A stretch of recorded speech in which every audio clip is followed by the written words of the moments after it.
First of all, are there any apologies, please? Madam Mayor, Councillors Redfern and Baxter, and Councillor Repton is going to try to be here, but he's asked if I could convey his apologies in case he doesn't make it. He'll definitely be a bit late. Madam Mayor, can I also take the liberty while I'm on my feet to raise a point of order? Only it has been suggested to me that some members of the public were told that they weren't entitled to come and sit in the public gallery to observe the proceedings. This is a public meeting, and I'd be grateful for your clarification on that point, that any member of the public, whether they be employed by the City Council or otherwise, is entitled to sit in the public gallery and observe the proceedings of this council. That is my understanding, Councillor Williamson, that members of the public can sit in the public gallery. Yes. Yeah. Does that help you? Does that help you? Yes, it does, Madam Mayor. It's just that some employees of this authority were led to believe that they weren't entitled to sit in the public gallery. I think that is a matter of regret. Anybody, in my view, and with your ruling, I think I've clarified this point, is entitled to observe these proceedings from the public gallery. So thank you for that ruling. Thank you. Item 2. Madam Mayor, sorry, it's an apology from Councillor Mitchell. Oh, right. Thank you. To receive declarations of interest, are there any, please? Councillor Troop. Yes, Madam Mayor, I declare prejudicial interest in the motion number 6, the Derwent New Deal motion, as I'm a voting member of the board, the New Deal board. Thank you. Are there any more, please? Oh, yes. Councillor Marshall. Yeah, thank you, Madam Mayor. It's on motion 6. I'm a member of the Royal British Legion. So. Thank you. Sorry, motion number 5. Sorry, Madam Mayor. Councillor Jennings. Thank you, Madam Mayor. Same motion, motion 5. It's a personal interest, as I am a retired serviceman and a member of the British Legion. Thank you. Councillor Webb. Again, Madam Mayor, motion 5, member of the Royal British Legion, Alistry. Councillor Berry. Thank you, Madam Mayor. Same motion. I too am a proud member of the Royal British Legion. Thank you. Councillor Grimmadale. Thank you, Madam Mayor. Same motion 5, member of the Royal British Legion. And Councillor Williams. Thank you, Madam Mayor. Motion number 5, personal interest, member of the Royal British Legion. Thank you. Councillor Lowe. Likewise, member of the Royal British Legion. Councillor Rawson. Thank you, Madam Mayor. Councillor Roberts and myself are appointed members of the Derwent New Deal Board, appointed by this authority. Personal interest, those, Councillor Rawson. Thank you very much. Is that all? Thank you. To approve the minutes of the meeting of the Council held on the 16th of July. Anybody like to move that they're a true record, please? Madam Mayor, we need to make an amendment, as Councillor Carr's name was missed out of the list of members who absented themselves during the debate on the Traveller's Site motion. Right. Is that your point? Right. Thank you very much. Now, to receive any announcements from me, just a couple of things. First of all, you may be aware some of the microphones haven't been working, and I think it's because we've not been treating them with respect. Can you treat them gently, please? I mean, we don't want to be saying your pearls of wisdom, but if you could be gentle with them and not thump them down when you finish speaking. And the second announcement I have is I would like to inform you of the death of Arthur Lamb. He was a Conservative County Borough Councillor for Bridgewater in 1958 and was elected Alderman in 1968. He served principally on the Health Committee, and so when local government was reorganised in 1973, he was appointed to Derbyshire Area Health Authority as its chairman for 2 separate periods of office, for which he received the OBE and later the CBE. Formerly of Highfield Gardens, Arthur passed away suddenly on Sunday the 24th of August at the Derbyshire Royal Infirmary, aged 90 years. His funeral is as follows. It will take place at the Broadway Baptist Church. It did take place yesterday, actually. So any donations that you'd like to make are to go to Broadway Baptist Church. I don't know how many people remember Arthur Lamb, but I knew him at Rolls-Royce. He was over what was then the Welfare Society, and he reported to my boss, who was the Director of Personnel. I always found him one of nature's gentlemen. He was a really lovely man, and he used to stand up when I walked into a room. That's something that's not happened for many years, until this year when I've been the mayor. You'll sit down. But seriously, he was of the old school, and I'm sorry to read that he has passed away. I don't know whether anybody else would like to. Yes, Councillor Wood. I would certainly like to echo what you've just said, Madam Mayor. I knew Arthur very well. I do actually remember him being on the council, so I'm old enough to do that. He was a wonderful man, and he would have laughed at the standing up, but he certainly appreciated a joke. He wasn't, in the modern term, a sort of person that took a left or right political stance. He did what he thought was best for Derby. He was on the Old Education Committee, of course, but his real interest was on health. In those days, there were health committees that actually had something to do with hospitals. And this council, the County Borough Council, the predecessor of the city, had quite an influence on how hospitals were run. So it made sense when local government reorganisation came along under the 72 Act and the changes in 1974, that rather than stay on the new council, he went on to the Health Authority, where he continued to serve the public with great distinction. And in our party, in the Conservative Party, he was ward chairman in a number of wards, in Mackworth and in Darley, and I believe in Allestree at different times. So he kept a very close watching brief on what was going on in this chamber, and gave a lot of us a great deal of moral support. I served with him as a school governor, and I learned a tremendous amount from him. He gave me the confidence to stand on my hind legs, as perhaps I'm doing now, and talk, which I wouldn't have done without his help, and do certainly miss him. A number of us attended his funeral yesterday and represented the council. One historical point I would like to make, though: the Evening Telegraph doesn't seem to know what an alderman was, and that perhaps is a matter of period of time that has passed. But that bench at the front used to be occupied by aldermen. And under the old regime, until 1974, a third of the council were elected aldermen by the councillors. And they actually had a vote, but they didn't have to get elected by the public.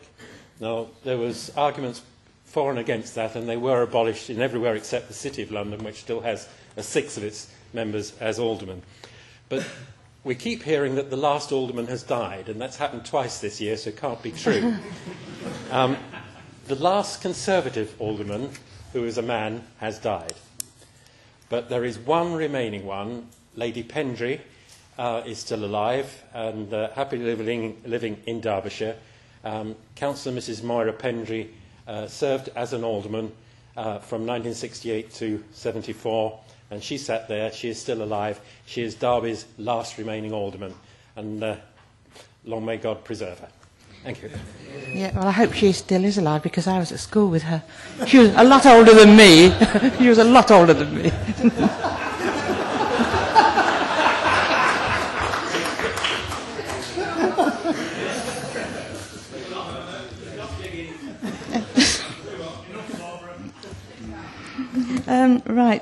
To receive any statements from members of the Council Cabinet. Are there any, please? I'm not aware of any. No, thank you very much. 6, to receive any questions from the public to members of the Council Cabinet and the answers to those questions. Good evening, members of the public. Mrs Sheila Hartle first, please. Would you like to ask your question? Thank you. Good evening, Madam reason for this question.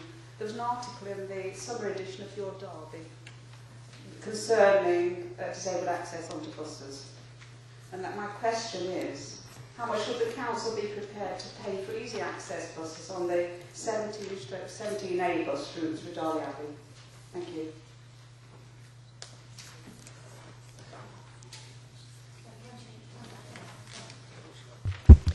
Thank you for this question. The 17A service was provided as part of a review in 2005 of areas of Derby where it was felt that access to bus services was especially poor and where there was unmet demand for such a service. It was not possible to provide all of these areas with a service from the funds available. However, when the new service 17A was combined with the existing service 17, it meant that the residents of Darley Abbey Village and Broadway received an hourly service from 9 till 5, Monday to Friday. I agree that it would be desirable to have low-floor buses running on the 17A route, and I have asked what it would cost for low-floor buses to be provided. A price has not yet been received, but it will still not then be a simple question of budget. The 17 also serves areas beyond Derby and is part subsidised by the County Council. They would also have to agree to any increase in cost, or Derby City would have to find all of any such increase. Due to financial pressures, the County Council are currently reviewing all of their supported bus services throughout Derbyshire. In addition, the 17A also provides a school service, and this has been requested to provide a minimum of 49 seats. At present, a low-floor bus with 49 or more seats is not available. It may be that following the current changes in school bus services, a smaller bus will be judged large enough to cover the school requirements, but this may not be known until late October. When further information is available on all these elements, the issue will be considered again and we'll let you know what is decided. Have you a supplementary, please, Mrs Hartle? Yes, this is in case we don't get low, easy access buses. How does the council suggest that the elderly and infirm, young disabled people and young mothers with pushchairs gain access to public transport in Darley Abbey? There is legislation coming in which will require all service buses to be low-floor access. I think it's 2012. Do we know? By which point it will happen. Until then, I'm afraid I can't make any promises. Thank you. Mr Wynne.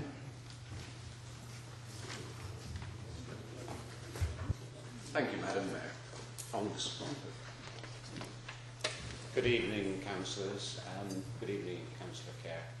I regret that I'm one of many questions that you're going to have to be answering tonight. My first question is about Duffield Road, it's about Markeaton Street and Pybus Street. When and how does the Cabinet member intend to introduce residents-only parking in Markeaton and Pybus Streets?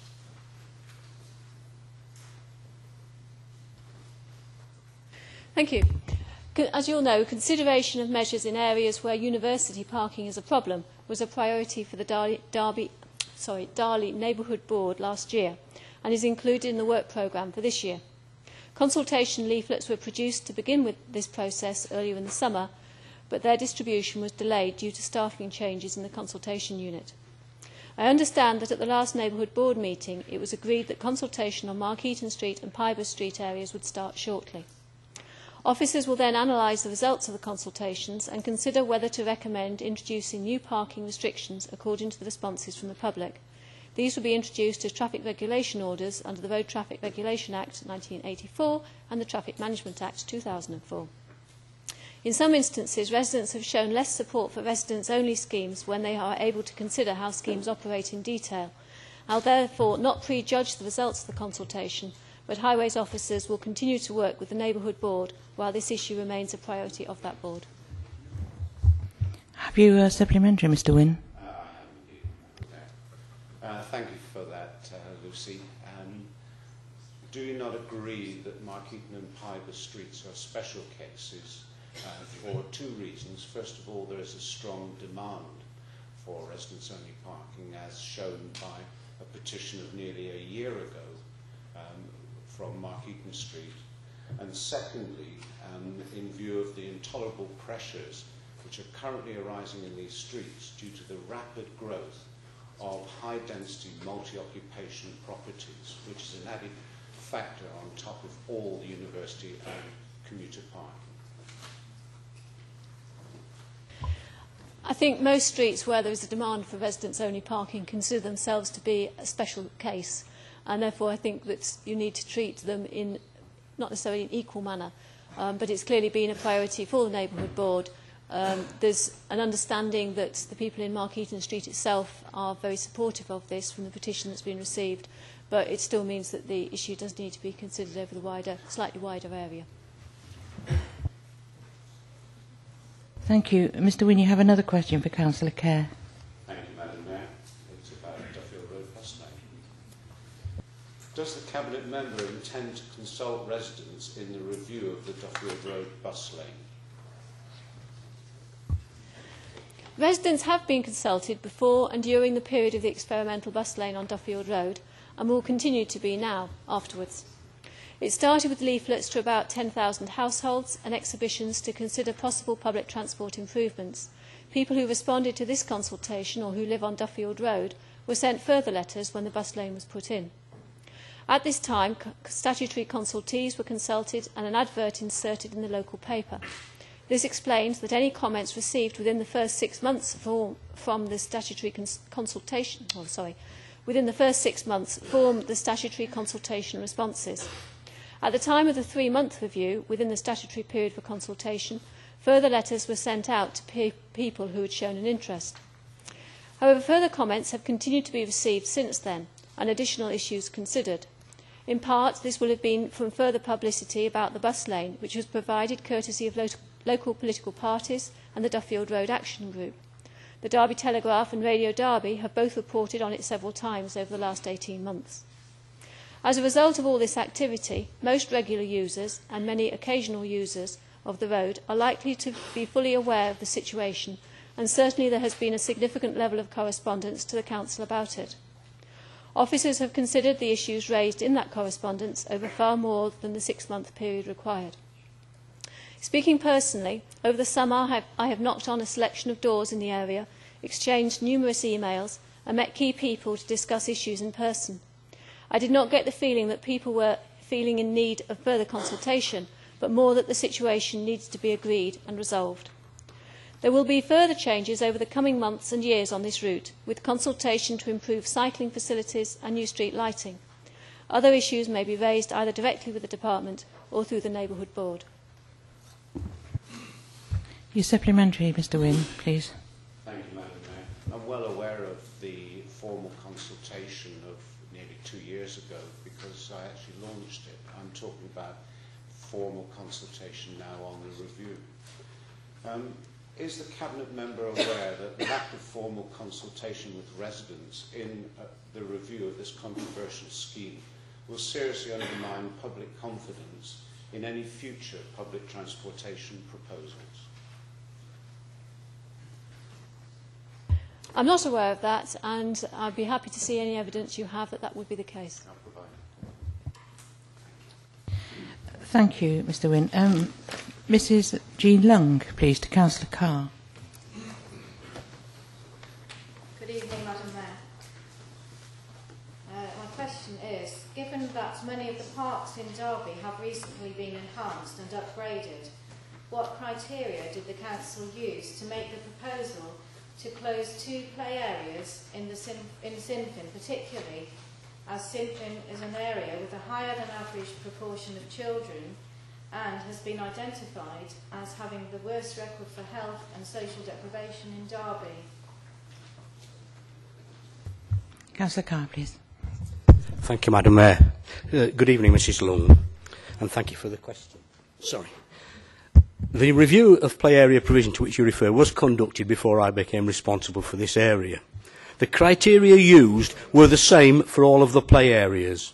These were the proximity of other public play areas, Derby City Council or Derby Homes, the play value of the equipment on site, the number of houses within 400 metres of the play area, and whether or not maintenance was funded through Section 106 agreements.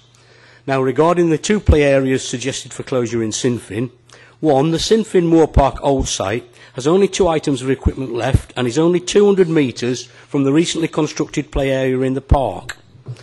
2, the play area at Sinfin Rec is close to the play areas on Shakespeare Street, Ballater Close and Sinfin Moor Park. The 400-metre catchment area to which I referred for these 3 play areas covers around 80% of the 400-metre catchment area for the Sinfin Rec play area. This means that about 40% of the people living in the catchment area for Sinfin Rec play area live closer to one of the other play areas. A further 40% live within 400 metres of the other play areas, and the remaining 20% are no more than a further 100 metres from one of the other play areas. Have you a supplementary, Mrs. Lung, please? Yes. Can I just point out that at Sinfin Moor Park there is not just 2 pieces of equipment on that playground. There are about 6 still there, although admittedly not very well maintained by the council. So taking your argument that the criteria is basically the distance that people live from the nearest play area, that is really just trying to provide the minimum. Mrs. Lung, I'm sorry, we need a question if you wouldn't mind, please. Okay, yeah, Thank sorry. You. Can I refer to a report by the PCT that... yes, but we get your question as quickly as you can, if you wouldn't mind, please.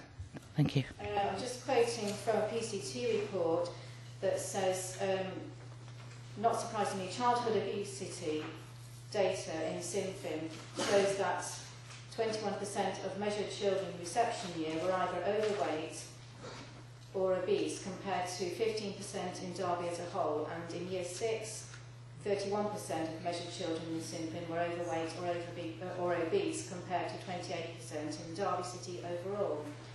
And one of the points I referred to in the original question was about the poor health record in Sinfin and social deprivation, and I still would like to know how the council is addressing those issues if they're proposing to close down the 2 main play areas in the parks in Sinfin. Thank you. We don't have any further current proposals to expand the play areas. I fully appreciate the points you're making about obesity, but we have had some hard choices to make, and this area is well covered with play areas that are reasonably adjacent.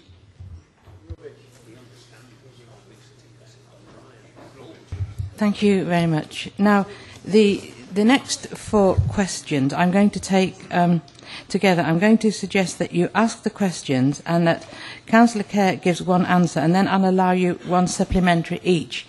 I understand also that Mr. Bowden isn't here and Mr. Johnson's here in his place. So, Mr. Crisp, would you like to ask your questions first, please? Thank you. Madam Mayor. Thank you, Madam Mayor. Since the establishment of the Chellaston West residential area, proposals for the business park have changed from those identified in the adopted Derby City Local Plan of 1998. The headline changes that have happened since 2002 are that the area allocated for this development has increased from 66 hectares to 86.8 hectares, and that the development has changed from a B1 and B2 use to a increased B2 with B1 and added permission for a B8 use. Could the council advise? Could the council please advise what process did the planning authority use when increasing the size and changing the permitted use of the Chellaston Business Park in relation to specifically evaluation, assessment of the impact of those changes before implemented, and public consultation and information? Would you like to ask your second question, please, Mr. Crisp? The second question goes on that assuming somebody has done some proper assessments, what traffic modelling has been undertaken to allow the full assessment and evaluation of the impacts on the local and more general areas from the development? And the answer that we would expect should address issues such as what type of model has been used in evaluating the traffic flows, to what extent have traffic surveys been undertaken, what criteria have been used when modelling traffic routing priorities in relation to traffic associated with the development and other traffic rerouting existing and future. Other questions include what assumptions were made in relation to vehicle types, how has the model been validated, what sensitivity checks and cost-benefit evaluations have been done for alternative routes or potential variations in traffic routing, what controls have been used in the model to prevent rerouting of traffic through residential areas at times of high flows. And that's the question. I hope you got that all down. Right. Several questions, actually, Mr. Crisp. Right, thank you. Now, Mr. Johnson, would you like to ask your two questions, please? Madam Mayor, third question, also associated with T12. At a recent exhibition by the developer, the proposed Charleston Business Park identifies specific provision for the amenity in relation to the proximity of the main development road and fronting commercial buildings. The constraints being enforced on this section of T12 appear to be far more considerate to the environmental, health and safety impacts of the road on the adjacent business properties and are currently indicated for the section of the road running adjacent to the residential properties.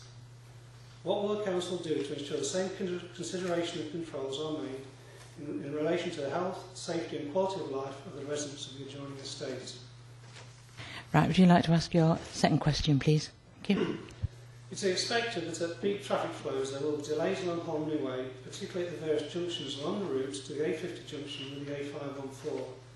This is likely to lead to traffic rat running through the residential roads and close to local amenity and recreational facilities where there will be a high risk of incidents, particularly in relation to the presence of infants, youths and the infirm. What measures will be put in place to prevent the use of the residential estate roads by traffic rat running to avoid delays or jumper queues at the junctions?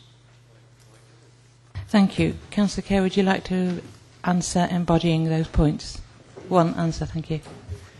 Yeah, and thank you. A lot of this is very technical information which may be more easily done across a desk rather than this format. But I intend to answer the four questions and their impacts upon the residents of Holmley in a single answer.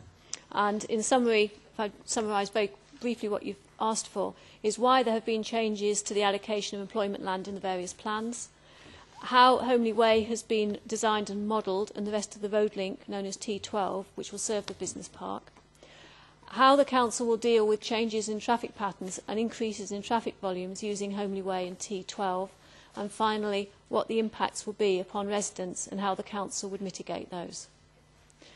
So, the allocation of Chellaston Business Park as an employment development site has been in our local plans for over 20 years. It has always been seen as a strategic site, but the boundaries have varied.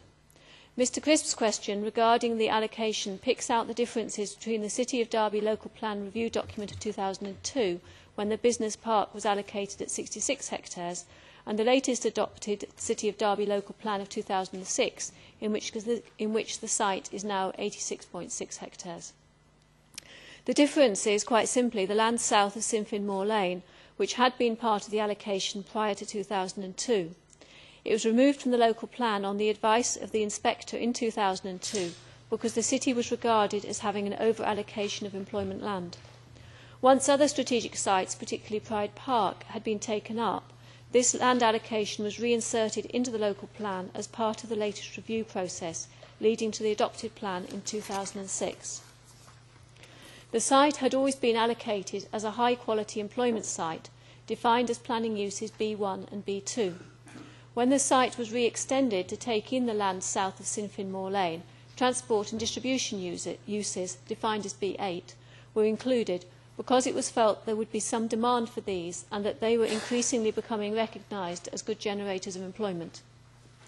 The land south of Sinfin Moor Lane had never been allocated for any other use, and such changes and iterations of local plans are quite common and above board.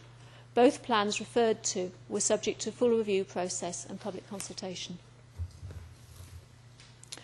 The second question from Mr Crisp relates to the traffic modelling and in particular the use of the Derby Area Transport Model. Prior to the use of DATM in the late 2005, traffic modelling had been used for the allocation of the Chellaston Business Park site and in the proposed road link T2 at that time, now known as T12. The allocations of housing uses in Chellaston and employment uses at Chellaston Business Park were both taken into account in specifying the standard of road that would be required. This had been reflected in all discussions with developers prior to 2005 and in the outline planning permission that was given for Chellaston Business Park about 10 years ago. More recently, the Derby area transport model has been used in conjunction with the developers who are currently developing proposals for the Chellaston Business Park, and discussions have been held between the Council's Highways and Transport team and BWB, the highways consultants who have been employed by the developers. The Derby area transport model will be used to predict traffic flows and will form part of any transportation assessment that will be submitted by the developers in association with their planning application for Chellaston Business Park. To try to anticipate the outcome of this modelling at this stage would be premature, but I can assure Mr Crisp that the Highways and Transport section will take into account all the traffic modelling figures through the Derby area transport model in coming to a conclusion and making a recommendation to the Council's Planning Committee. The first question from Mr Bowden relates to the two questions that I've just answered, and also relates back to the planning applications for Chellaston housing developments. The housing developments will have taken into account the outline specification for T2 or T12, and indeed the house builders provided additional acoustic glazing to all the properties on Homely Way that could be impacted by traffic using that road. Coming to the current discussions on T12 and Chellaston Business Park, the planning application will need to be supported by an environmental assessment, which is separate from the transport assessment but which looks at the impact of development in terms of noise. The developer will be required to demonstrate how he will address any issues of noise and safety. Road safety is the Council's responsibility, which he takes very seriously. Homely Way has been designed to modern standards to provide access both to the residential development and the proposed Chellaston Business Park. The Council expects to continue to work closely with the developers in producing appropriate solutions to the traffic generation which will be the consequence of the development of Chellaston Business Park. And finally, Mr Bowden's second question regarding increased traffic on T12 and the impact on Homely Way and the junction of T12 with the A50 and A514 is slightly premature for the reasons I've described in relation to the earlier question about the modelling of traffic flows. When the developers submit their planning application, they must provide a full transport assessment. The scope of this is in the process of being agreed with us, and the format generally follows Department for Transport guidance. The modelling is not a unique exercise undertaken solely by the consultants, but also has input from our highways team. When the Council receives the transport assessment in support of the planning application, it will consider all of these issues further. However, I must say that the opportunities for rat running through the Homely estate are probably limited, in that rat running implies a shortcut or rerouting of traffic onto an alternative route. And there may be changes in the access junctions that residents choose to use, but the layout of the estate was designed not to lend itself as an alternative route, through route for general traffic, and I hope it delivers that aim. Thank you, Councillor Kerr. Right, Mr Crisp, would you like to ask your one supplementary question, please? Thank you, Madam Mayor. On the basis that I only have one supplementary question, what I would like to ask is, can the Council please assure all of the residents of Chellaston that they will ensure that in developing the proposals, all assessments are done rigorously to ensure that the health, safety and consideration of the residents is taken on board, and also to ensure that that consideration looks at alternative routing options for access to the business park. Those are the sorts of aims that the council officers always have in mind, though in terms of rerouting, I think we've probably got beyond the flexibility of that because of the planning process. But as I said in my answer earlier, if you wish to come and talk in more detail about it, then please get in touch. Mr Johnson, your question, please. Madam Mayor, my supplementary question is pretty much identical to Mrs.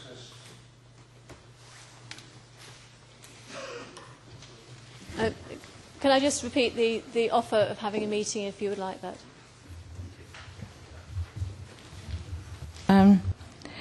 Item 7. I haven't received any questions for the Police Authority, Fire Authority or Derby Homes. 8. Written questions from non-council cabinet members to members of the council cabinet. I have quite a few. And the first one is from Councillor Willoughby to Councillor Carr, please. Is that right? Thank you, Madam Mayor. At the last council meeting, the Cabinet Member for Direct and Indirect Internal Services promised to visit the 10 play areas under threat. Please could you report to Council the outcome of these visits and state which play areas in the city are still under threat of closure and what action is being taken to ensure there is no drop in play area provision? Thank you, Madam Mayor. Good evening, Councillor Willoughby. Thank you for the question. I did, as I said, I visited all the play areas listed in the review which was conducted by the previous administration. For clarity, I will reiterate the 10 that were listed within that review and the wards that they are within. They are Rowe Farm, Derwent, Craddock Avenue, Spondon, Cotton Lane, Sinfin, Racecourse Old Site, Derwent, Queensferry Gardens, Chellaston, Sinfin Rec, Sinfin, Waterford Drive, Chellaston, Quorn Park, Allistry, Sinfin Moor Park Old Site and South Avenue, Spondon. The outcome of those visits is the Racecourse Old Site, there is no equipment on it. It will not be reinstated. The Cotton Lane site has no equipment on it. It will not be reinstated. The Craddock Avenue site has no equipment on it. It will not be reinstated. The Sinfin Moor Park Old Site has, as I said in answer to Mrs Long, only 2 items of equipment left and is only 200 metres from the recently constructed play area. It is likely that this play area will be closed. The play area at Sinfin Rec is, as I said in my answer to Mrs Long, close to Shakespeare Street, Ballater Close and Sinfin Moor Park. It is likely that this area will close. I very much regret that any play area has to close, but we have to make difficult choices in order to balance the budget. The criteria used for the review I detailed in my earlier answer, and as I said, proximity to other sites was a main factor, thus ensuring that any loss in provision is only minor. Members will be aware that public open space and play provision is something we value, and through Section 106 we will ensure that any new developments will include new and replacement facilities where that is possible. Do you have a supplementary, Councillor Willoughby? Yes, I do, Madam Mayor. Just for point of clarification, I'm told by my colleagues that Waterford Drive is actually in Chaddeston rather than Chellaston. I thank him very much for his report there. But what I'd like to know is when will a final decision actually be taken on what play areas are actually going to close? Because I think we can see there's quite a lot of concern if we look up in the public gallery. Thank you. Thank you. Yes, you're quite right. I just misread my own notes. It is in Chaddesden. I will be, in due course, bringing a report to Cabinet to discuss the whole issue, so there will be another chance to debate it then. Thank you. Thank you. Councillor Holmes to Councillor Allen, please. Thank you, Madam Mayor. With regard to the rise in the school leaving age to 17 in 2013 and 18 in 2015, can the Cabinet Member offer an overview of the Council's forward planning regarding extra education provision that will be required from staffing through to increasing the capacity of our secondary and higher education buildings?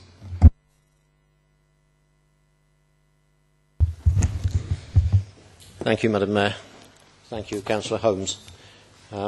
First, I need to clarify that it is the age of participation in educational training that has been raised and not the school leaving age. That might sound like a bit of a semantic argument, but it is important. Participation could be at school, in a college, in work-based learning, or in accredited training provided by an employer. In order to count as participating, young people will be required to work towards accredited qualifications. The government has introduced a requirement to participate until the age of 17 in 2013, and then to require participation until 18 in 2014. And this applies to young people who began secondary school in September 2008. The Council's plans to respond are bound up in two areas of work, two key areas of work. The transfer of the Learning and Skills Council duties to the local authorities and our own Building Schools for the Future programme. Secondly, it is important to note that learners do not access higher education until after they're 18, and I think the question really relates to further education, but that again is a semantic argument. So the post-18 is not part of the response. Now, if it is related to further education, then from September 2010, the Learning and Skills Council current responsibilities for commissioning post-16 education and training through college and work-based learner providers will transfer to the local authority. At this point, the local authority will become the single commissioner of all post-16 learning places. A report on this went to Council Cabinet on the 2nd of September, and I have a copy here if you've not got that to hand. The local authority will fund providers of education and training according to the commissioning plan, which will in turn allow providers to appoint teaching personnel accordingly, thus maintaining appropriate staffing levels. The responsibility for associated capital funding for the further education sector will rest with a national body. This is a new body in the legislation, the Young People's Learning Agency.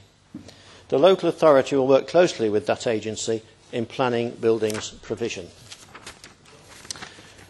Our Building Schools for the Future programme. We're required under the BSF to plan for the number of post-16 learners in Derby schools with reference to provision through colleges and work-based learning providers.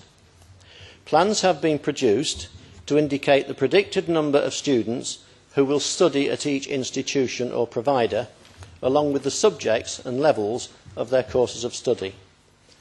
Uptake of courses of study is, of course, dependent on student choice, and therefore predictions are subject to variation.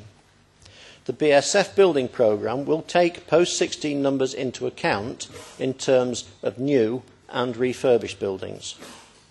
Related building work is scheduled to begin in 2013. It's a very technical answer, Madam Mayor, and I wait for Councillor Holmes to provide a supplementary. But again, it may be better if he came and talked to me, and we can go through the issues in detail, but I'll take a supplementary. Have you got a supplementary? I'm sure you have. I have, Madam Mayor. Thank you for that. Regarding the predictions, actually, that you mentioned there, large housing developments are either underway, as we all know, or planned in several areas of Derby, including Chellaston and Shelton Lock, Mickleover, Mackworth, Littleover. With several schools already oversubscribed or at capacity, will the Council be looking again at its long-term plans, especially in light of the new leaving age, which may exacerbate the problems many parents are already experiencing in finding a local school for their children? I can say that the developments planned around the city have not been taken account of in... They have, sorry. It's the... All right, yeah, okay, go, carry on. Sorry. The developments around the city have been taken account of, but they will depend on their own planning approvals and the progress through that process. If they develop, they will be accounted for. And that's quite normal, you're quite right over there. The other questions, as I said, are very technical. We need to talk about this. We can give you all the information you need. Come and talk to me. We'll go through the concerns you have. I'm sure we can allay those concerns. But again, the offer is there to come and talk through the issue. And we can see that as far as we can, given student predictions and the variations on student choice and the variations on where population will be living according to those developments around the city, we can provide the capacity for that to take place in Derby. Thank you, Councillor Allen. Now, Councillor Graves, this is a very long question, and I'm not going to indulge you either. So, can you shorten it, please? Thank you. As you can tell, Madam Mayor, and ladies and gentlemen here, councillors, that I'm going to give you a shortened, abridged version of my question. Litter wardens were introduced in 2007 by the then Labour-controlled Derby City Council in order to tackle a growing problem of littering. Their valuable job naturally included issuing fines to irresponsible people who littered our streets and to people who allowed their dogs to defecate on our streets without responsibly disposing of the mess. They also provide an important part in educating residents about why disposing of litter is important to Derby in respect of cleanliness, health and impact on council tax. Since their beginning, their roles have increased to include monitoring and reporting a wider range of incidents. These posts were funded from an external funding scheme with the intention of the Labour leadership to bring their post within mainstream funding and to expand the service further afield than just the city centre. You will be aware of many encouraging comments from around the city. I also refer you to my Cabinet report of the 3rd of October 2007, whereby it is clearly stated that these posts not only expected to continue, but the role of litter wardens was to expand by training up to 30 more staff on these duties. I do expect you, Councillor Carr, to stand up and say that the funding is time limited. But I hope you do not say that these posts are not required in the city. I hope you do not say that these employees are not doing a good job. I hope you do not say that city residents do not want this job doing, because in every case you would be wrong. I implore you, Councillor Carr, to recognise the importance of a litter warden to the city and to find a way of continuing their valuable work and in time carry on the good work of Labour and expand this service as I intended. Councillor Carr, are you really going to allow the post of litter warden to be deleted from the services of Derby City Council? Thank you, Councillor Graves. Good evening. The question is useful as it gives me an opportunity to clear up some obvious misunderstanding. First, to refresh your memory, the litter wardens posts were created from funding in 2007-8 under your portfolio via the Waste Efficiency Grant through the local area agreement. As you say, they were specifically created as temporary posts for 1 year only. In the budget process in 2007, the issue of time-limited funding was raised by officers. However, no base budget allocation was made, and they are not funded in 2008 or 9 or at any point in our future 3-year budget. This creates an additional pressure on our overstretched budgets. The issue was raised at Cabinet member meetings with you in early 2008, and you were made aware that because of these pressures, the posts needed to be removed. So, despite your assertions buried somewhere within the question, there is no evidence of any intention to mainstream the funding necessary to keep these posts. Now, to answer the actual question, Councillor, I do recognise the importance of the litter wardens to the city, and under other circumstances would be happy to continue with them. Budget pressures in environmental services mean, however, that any proposal to retain these posts would result in service cuts elsewhere. Under current legislation, I would also question the effectiveness of this particular method of enforcing anti-littering laws. In saying this, I am not questioning the commitment or competence and work ethic of these staff, but I am questioning the effectiveness of the legislative regime they operate under. There have only been a limited number of fines and there are only a few summons pending, but there has not been a significant drop, sorry, excuse the pun, in the number of people dropping litter, despite the best efforts of these wardens. They have provided an excellent educational service, and as you say, they are respected for the friendly and helpful way they undertake their duties. Unfortunately, it does not seem to be having the desired effect, so we will have to look for other ways of achieving these ends. I will be bringing a proposal to review this service to Cabinet, and there will be an opportunity for both Cabinet and scrutiny to debate it then. I completely agree that we need to continue the pressure to keep a clean and pleasant city centre, and these proposals will do this. Thank you, Madam Mayor. Councillor Grace. Thank you, Madam Mayor. It is very disappointing that you do not value the role of the litter wardens. Can you clarify, Councillor Carr, if it was you that ordered the banning of our employees from tonight's meeting, or indeed were you aware that such an instruction was given? I'm not quite sure how that was related. I certainly did not know of any such instruction, and I would have been absolutely against it. The first I heard of it tonight was when Councillor Williamson raised it, and I fully support him in asking the Mayor to make it quite clear that this is a public meeting and anybody is welcome to come to this meeting, and they're also welcome to come and talk to me. Thank you, Madam. Thank you very much. Councillor Graves to Councillor Nater. Can I read this one out in full, Madam Mayor? Thank you. Yes, take out any gratuitous comments there, please. Oh dear, there's not much left.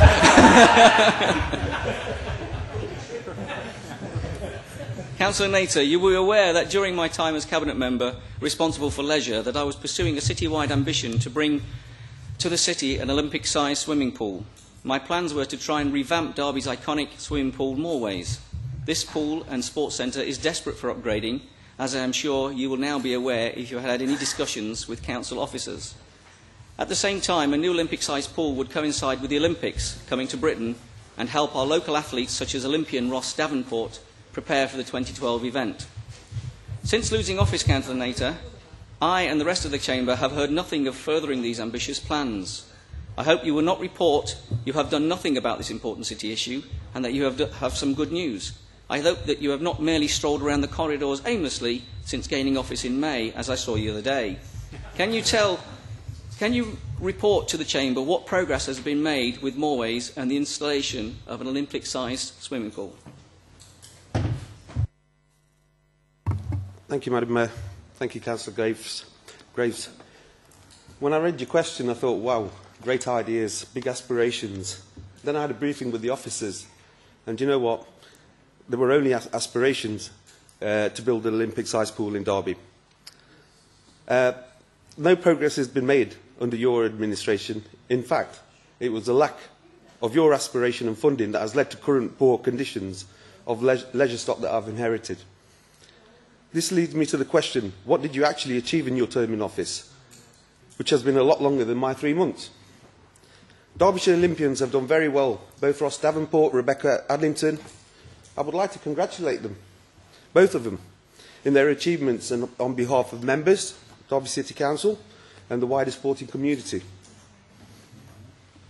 I have done some research on, and the findings are that there is a 50-metre pool at Loughborough University, one in Sheffield, Leeds, Sunderland, and one planned for London in 2012. There is therefore provision of elite swimmers in the East Midlands, and therefore this must be balanced against the requirements for the community at large for recreational swimming, which we now know is a key priority. If we are to have an Olympic pool in the city, this should be a result of full consultation with the community, as the level of investment that would be required is very large from both a capital and revenue perspective. I will, however, consider all options for future swimming in the city, and I will keep members informed of further developments. As you will be aware that the previous administration has traditionally reduced the budget in sports and leisure. That's why we are where we are. Finally, Councillor Graves, I do not stroll aimlessly in corridors, especially when you saw me. I was on my own, walking, with a spring in my step. Unlike you, who needed to be flanked by 2 other members who stroll aimlessly and looking as you were going nowhere. I have a supplementary question.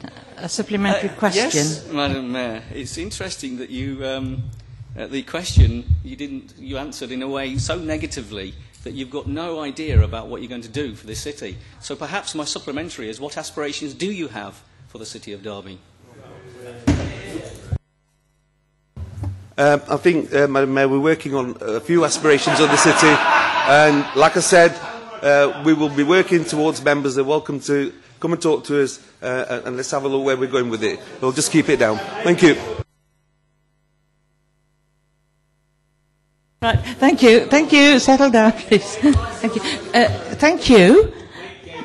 Councillor Williamson to Councillor Jones.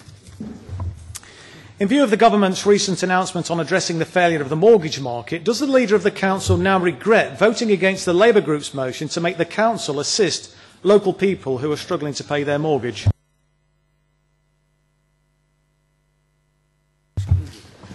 Thank you, Councillor Williamson. I thought you were going to ask the other question first, but never mind. No, it's all right. He's asked this one, so I'll answer it. The Government has recently announced a package of measures to aid the ailing housing market. These include a mortgage rescue plan for those most affected by the international credit crunch. By comparison with the 1990s, repossessions do remain low, but there has been a recent increase in numbers. The impact on family life can be very stressful. The £200 million mortgage rescue scheme will go significantly further, helping up to 6,000 of the most vulnerable families avoid repossession. This help is firmly targeted on those families who can no longer afford their repayments and who will be eligible for homelessness assistance. As a local authority, we will have a major role in this scheme in assessing of the applications and offers of help in accordance with the scheme. The level of support being offered will depend on the assessment of the individual circumstances, which will include a review by a money advisor. Secondly, Home Buy Direct. This is a £300 million scheme which will help up to 10,000 first-time buyers into affordable home ownership over the next 2 years. This will give eligible first-time buyers the chance to buy newly built properties through an equity loan of up to 30% of the value, co-funded by the government and the developer, free of charge for 5 years. An immediate £400 million boost in spending power for affordable housing schemes. The government is committed to a major increase in affordable and sociable housing to meet demand and cut waiting lists. The government has announced and decided to bring forward a £400 million social housing from existing budgets, so delivering up to 550,000 homes over the next 18 months. For the first time, local authorities with existing stock will be able to apply for this grant to build social housing alongside registered social landlords. We'll be working with regional development agencies to support the most critical regeneration schemes with the most potential to transform communities. Market conditions have led to some regeneration already, but some schemes are slowing down or stalling. We are keen to take action where possible to alleviate these effects. As part of the package, we'll be working with the regional development agencies and the Housing Corporation to look at possible interventions on projects that will deliver the most significant regeneration benefits. There will be a stamp duty holiday. Properties costing less than £175,000 will be exempt from the stamp duty for the next year, starting from September 2008. And these are all government measures that have been announced and will be helping the Council. Councillor Williamson. Well, thank you, Madam Mayor. And I was just listening to the Leader's response here, and I'm just wondering whether or not she's considering crossing the floor and joining the Labour Party, because we've just heard her recite the Labour government's announcement, which I referred to in my question, but my question hasn't been answered by the Leader, and therefore, as a supplementary question, Madam Mayor, I will repeat it. Does the Leader of the Council, in light of the government's announcements, which she so eloquently recited there for us, now regret voting against the Labour group's motion to assist hard-pressed families in this city who are experiencing difficulty in paying their mortgages? Can she please answer that question, yes or no? No. Is that no, you won't answer the question? Or no? But just for the sake of the minutes, you understand. Madam Mayor, no, the answer was no. Right. Thank you. Are you going back to the other question now, Councillor Williamson, the Environmental Services Department? Yes, the second question, Madam Mayor. In the wake of the internal disciplinary inquiries, the Leader of the Council called in the police to investigate the Council's Environmental Services Department.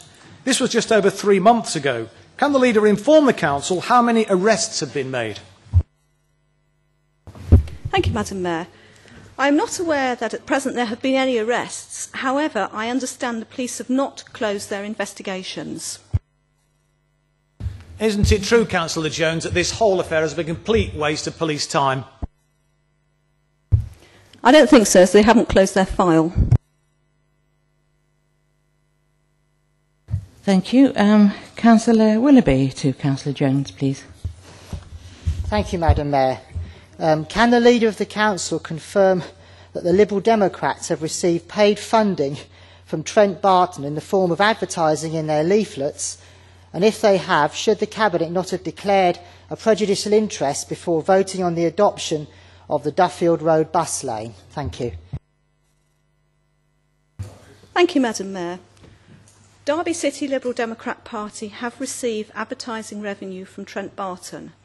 This is handled by the Derby City Local Party and has not gone to councillors. Therefore, I have been advised that none of the Cabinet have a personal interest to declare regarding the Duffield Road bus lane. Councillor Willoughby. Thank you, Madam Mayor. Just for the record, there it is there.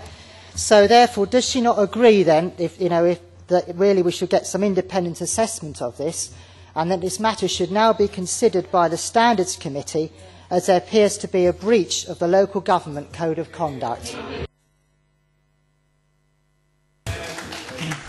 The advice from the Standards officers was that we did not have to declare an interest.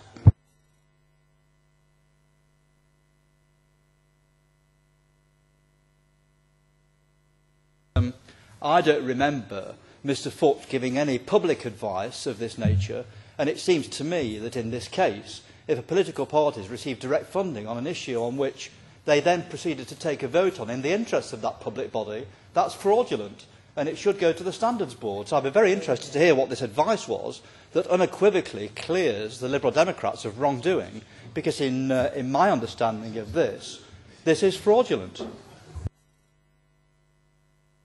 Madam Mayor, my advice would be that this isn't a matter that can be taken any further this evening, but there are avenues that can be pursued, and I can... So, if that's the case then, Madam Mayor, is Mr Foot then advising me to make a formal complaint to the Standards Board, or is he advising me, as leader of my political group, that such a submission would be appropriate because there is a prima facie case of fraud and illegal voting on an issue for which a political party has received direct funding?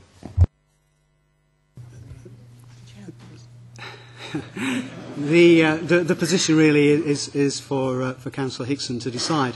I don't think I could give any further advice in public, but as usual, I am more than prepared to talk matters through with him and members of his group after this meeting. I appreciate that advice, Mr Foot, and on the basis of that then, perhaps I should say here and now that I intend to submit a formal complaint to the Standards Board, because I believe that some irregularity, if not fraud, has been practised here. Thank you, Councillor Hickson. Councillor Latham to Councillor Allen, please. Thank you. This represents the Council's vision of integrated children's services on one site, with a new medical centre, Sure Start Family Centre and the new primary school. This is what you said in a press release this week when talking about opening a new school. Could you tell me when this policy will apply to Oakwood, please?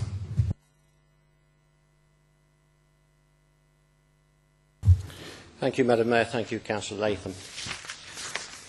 The vision for services to children and young people in the city, since the introduction of the Every Child Matters agenda, and under each administration since then, has been to integrate services locally with priority relating to levels of need. Our pilot work and planning have been based on the old area boundaries, and children and families in Area 1, including Oakwood, are now benefiting from improvements in service access. Where it is possible, integration is best achieved where services are co-located on one site, with outreach to broader areas. That, however, depends on a number of factors, including the ability of funding in what has been a very difficult budget regime. Where it is not achievable, then we will strive to ensure that the siting of our services gets as close to this ideal as possible. In the case of Oakwood, it will continue to be part of the development of integrated service delivery in the old Area 1, where the Children's Centre Phase 3 proposals include the provision of additional services. Whether the provision of further integrated services there or elsewhere involves co-location or delivery on an outreach basis will depend on levels of demand and available resources. The main aim, however, is to ensure that all services to children and young people from all the relevant agencies are better coordinated and hence more effective at the point of access. I understand that the core offer in Oakwood will be family support, child and family health services, links with Job Centre Plus and links with Children Information Service. And I'm prepared to take the inevitable supplementary. Councillor Latham. Thank you, Madam Mayor. Yes, there is the inevitable supplementary.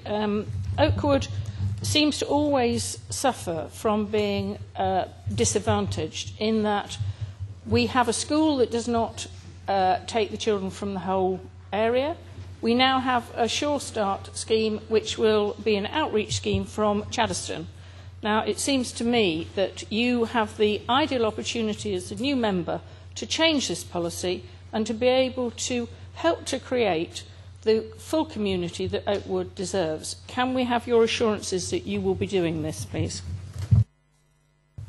You can, and I think you've had those assurances before. I understand that the matter has been taken to overview and scrutiny and that it's been dealt with at your forum meeting, and that education, children and young people officers have advised you in the past on the Phase 3 in Oakwood. And Parkview School will receive the core offer in Oakwood, but inevitably it will take time and resources. And you are not the only ward that does not have a children's centre residing within that ward. We will try and get one as resources are available in every ward. That is a challenge. Thank you, Madam Mayor. Councillor Latham, to Councillor Kerr, sitting on site visits to grass verges. Who says sitting on grass verges? Sorry. Thank you, Madam Mayor. I just would like to say that what Councillor Allen said is not true. We haven't had these discussions at the neighbourhood forum, but I'll come back to him privately on that. This is the question to the Planning and Transport Cabinet member, Councillor Kerr. At the last council meeting, you promised to visit all areas where there's a problem of cars being offered for sale on grass verges without planning permission. Could you tell me the outcome of these visits, and have the businesses been stopped from doing this? Thank you, Madam Mayor. Councillor Latham, as you'll be aware, as a previous Cabinet member dealing with enforcement issues, that it is to prevent cars from being offered for sale on highways verges is neither quick nor simple. If it were, we'd not be talking about it now. The range of possible legislation is wide, from a number of different acts and covering different areas of the Council's activity. Officers from different departments are therefore pooling their knowledge and experience on this issue to provide a fuller picture of the opportunities available to the Council. Due to the holidays, this process is ongoing, but I still expect to get a report to Cabinet this autumn. I have not yet made formal visits to these sites while awaiting further briefing. Councillor Latham, please. Yeah, thank you, Madam Mayor. I'm disappointed, Councillor Kerr, that you haven't been to see these places. I did tell you exactly where they were beforehand, and you could quite easily have visited them, albeit without officers, just to see the situation. But I would like to know why it is that Amber Valley Borough Council can take people to court and deal with this, and yet Derby City Council, under your administration, seem incapable of dealing with it. I don't believe we took anybody to court when you were looking after enforcement, Councillor. But I'll be pleased for our officers to liaise with Amber Valley officers to find out more from what they've been doing. Thank you. Councillor Hussain to Councillor Skelton, please. Derby City Council spends just over £5 million on providing residential care in its own homes. The average net cost per bed, based on current occupancy, is £320 per week per bed. There are at present 55 vacancies in our homes. The opportunity cost of these beds stands at £17,600 per week. At the last council meeting, you informed me, Councillor Skelton, that you informed this chamber that the weekly cost of carrying 60 vacancies was £6,400. How did you arrive at that figure? Thank you. Just before I answer that question, I'd like to say that the question itself was not actually served on me. I presume that's just an error on Councillor Hussain's part. He might have typed my email address in incorrectly, but I didn't get it. So really, I suppose, to everybody that are sending the questions, to make sure that it does get through in the future. But I am going to answer the question anyway. The way you approach this, I believe, is wrong. The real loss to the council is actually £108 per bed per week, which reflects the average contribution that an individual makes. This is how I arrived at the £6,400. All that has changed within the £5 million budget is that this level of income is not being achieved. Thank you.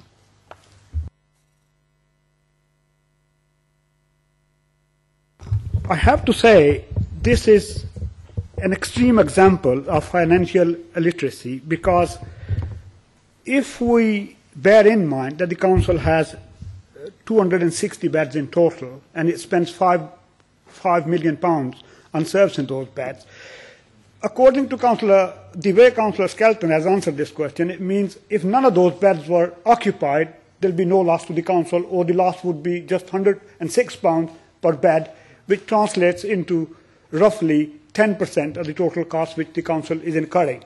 So I think it defies belief that anybody could actually answer it, because when we were last year proposing to close Bramblebrook residential care home, the argument was that the council's cost of spending per bed is £100 over and above what it costs in private sector. Councillor Hussain, we need a question, please.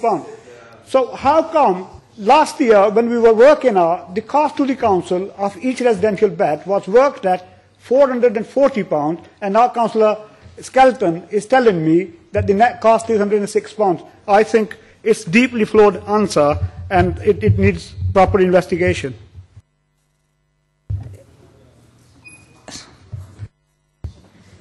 Madam Mayor, it's very obvious that Councillor Hussain is not a qualified CIPFA accountant, so I think I will trust the figures produced by an accountant. Okay, thank you. Councillor Turner, please, to Councillor Troop.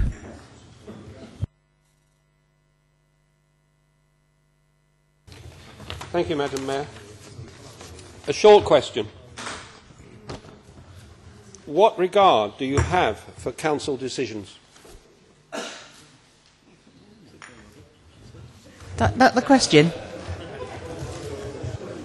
Is that? Madam Mayor, I've not received any notice of this question. Would you like to answer it anyway, in your role as Cabinet Member? Madam Mayor, I respect all decisions of the Council. Councillor bearing in mind the rather unexpected initial response, which was that he had had no notice of the question, I submitted the question in accordance with the rules of the Council. So what is the explanation from the officers? The requirement under CP25 is for the member of council wishing to ask a question needs to give notice not only to myself but also to the member of the council cabinet. I was not actually aware of that, and if that's the case, I apologise. My supplementary question, bearing in mind I've got the response that I might have expected. Councillor Turner, I will let you put the question. I'm now doing my supplementary question, if I may. Well, yes, but I think we've got to say that Councillor Troop doesn't have to answer it in view of the foregoing. Well, he did answer it. He did answer the question. He was able to answer it in his term. My supplementary is Osmaston has been subject to successive negative impacts on its prosperity. The Council has supported the successful outcomes of the master planning, which offered, as you said in the Evening Telegraph, to totally transform residents' life and the area they live in. Having, by your decision, knocked back the master planning and the residents, should you not review your decision and respect the motion passed on the 20th of August, or consider your position on the Council? I think I said at the Cabinet meeting, Madam Mayor, that I did recognise the vote in Council, but that I couldn't go along with it. The Cabinet is responsible for making these decisions, and that's what we did. I think I still stand by the argument that the master plans do offer an opportunity to transform the area, and that would include a traveller site if it were to go ahead. Thank you, Madam Mayor. Thank you, Councillor Troop. Right. Item 9. That's the end of the questions this evening. Madam Mayor, please. I've got to declare. I must declare a personal and prejudicial interest on 9A, please. Okay. Well, what is the? Would you like to tell us?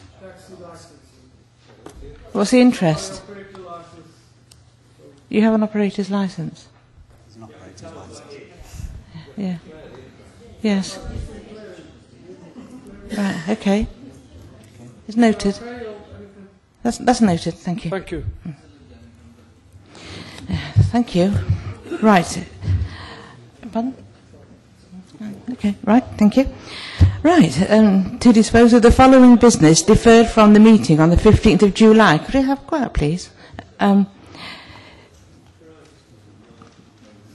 To consider the minutes and recommendations of the Taxi Licensing and Appeals Committee dated 9th July 2008 requiring the approval of the Council 07/08. Now, the Chair of Licensing isn't here tonight, unfortunately, so could one of the Vice Chairs like to move these minutes? I don't know who are the Vice Chairs? Councillors Barry, Wilson and Leeming. Councillor Leeming. Councillor Leeming. Thank you, Councillor Leeming. Thank you. All in favour? Anyone against? Okay. Right. Carried. Thank you very much. Item 10.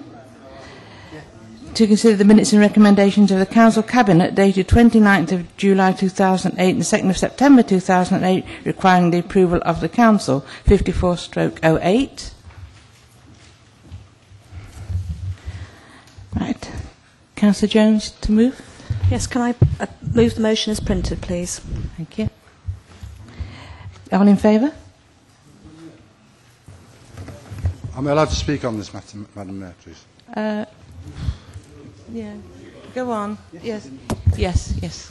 Madam Mayor, it's a little concern in relation to the proposal to use the £600,000 that was earmarked for the time and place scheme.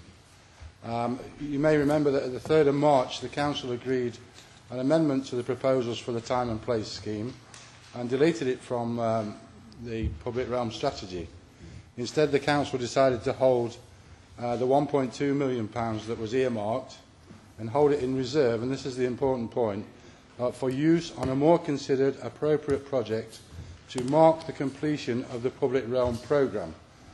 To siphon the money off now and use it to plug a gap in the Cathedral Green project is clearly not appropriate. It's against the wishes of this Council. And what I'd like to know, basically, is does this mean that this money was earmarked for an item to mark the closure of the public realm programme? Does this mean that the Liberal Democrats by diverting this money are closing the public realm programme? Does this mark the end of the public realm programme for this administration? And if not, I'd welcome details of the proposals for a scheme to do so and how they intend to fund it. Or should I just come and talk to them as they offer all the time? Does anybody else want to speak before she does that? Okay. Anybody else like to speak before I call on Councillor Jones? Well, yes, I do want to speak. Right, Councillor Hickson then. Depends on what Councillor Jones says, of course. She has to speak. She has to speak last, Councillor Hickson. Well, as I understand it, as we're on the minutes of the Council Cabinet, the leader of the Council Cabinet must answer the questions that have been raised under standing orders.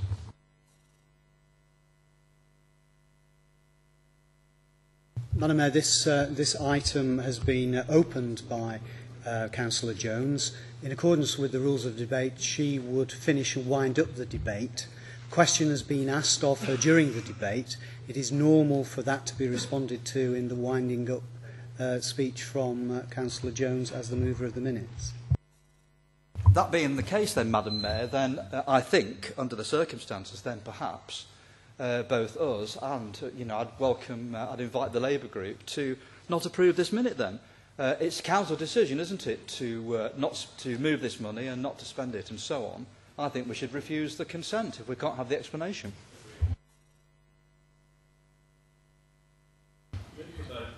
Well, there would need to be an amendment, Madam Mayor, to that effect. In that case then, Madam Mayor, I'm happy to move an amendment to motion 2, and that is that to recommend that Council does not agree to offset the unallocated unsupported borrowing and so on for those 3 paragraphs.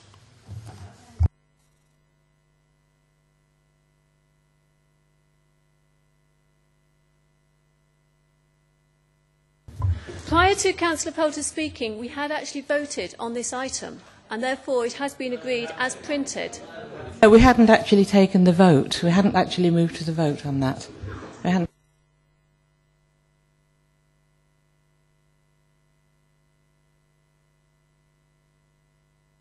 Anybody want to speak on the amendment? Yes, very briefly, Madam Mayor.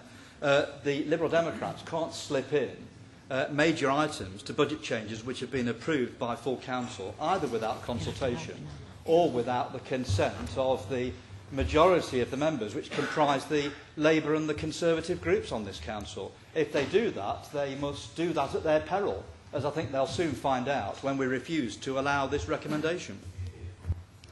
Anybody else like to speak on the amendment? Councillor Skelton. Well, it's not that cleverly disguised, but this is all about trying to stop money going to Gayton Pool. Councillor Kerr. Notwithstanding that I believe the record will show that we've already voted on this issue already, I think it might be useful to give a bit of background as to why there is the need to move this money. The Cathedral Green project was started just over a year ago to a very tight timescale, and we did not receive, it was being funded through from government funding for the Growth Point. The government required us to complete the project by the end of March, but unfortunately the previous administration was not able to deliver that, and the government has not provided the additional funding to complete that project. It is a project, a high-profile project within the public realm, and it is one that I believe that all members of the council feel that having got this far we should complete, and I think we have contractual expectations that we will complete it. But we do not have a budget for that.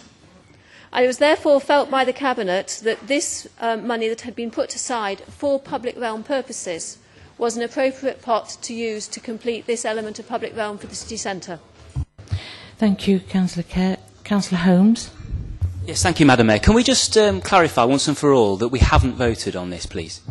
We haven't voted, no. We were very close, but we didn't actually get to the vote, and the record will show that. Councillor Jennings, please. Thank you, Madam Mayor. I'd just like to reiterate the point that back in March when we voted to stop the time and place project, that the Liberal Democrats, sorry, slip of the tongue, actually voted with us to stop that project, and it was the will of the council at that time that this £600,000 was spent on a project to mark the end of the public realm strategy. That £600,000, if it is now moved to Cathedral Green, will mean that the city has lost an opportunity to celebrate the public realm strategy. And I think that's something that goes against the will of the council, and that is definitely not what we voted for in March, and therefore we will not be supporting this motion unless the £600,000 is kept to one side for its original purpose as decreed by full council back in March. Councillor Nath. Thank you, Madam Mayor. I just wanted to be clear in my own mind. Is this money for the Cathedral Green just to plug the gap in the funding, or is it just, as Councillor Skelton said, for Gayton Pool? Leeming. Thank you, Madam Mayor. Now, I really am surprised that Councillor, what's her name, Skelton, would stand up in this chamber and make a statement like, you do not want to support Gayton Pool, and this is a deliberate move to remove funding from it. Now, that statement is unfounded and without supportable evidence, and I would like her to withdraw it. Thank you, Madam Mayor.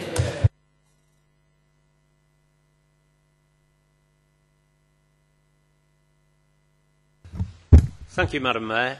I think that the Labour Group will support the Tory amendment, and simply let's be absolutely clear about this. I can take accusations from Councillor Skelton all day.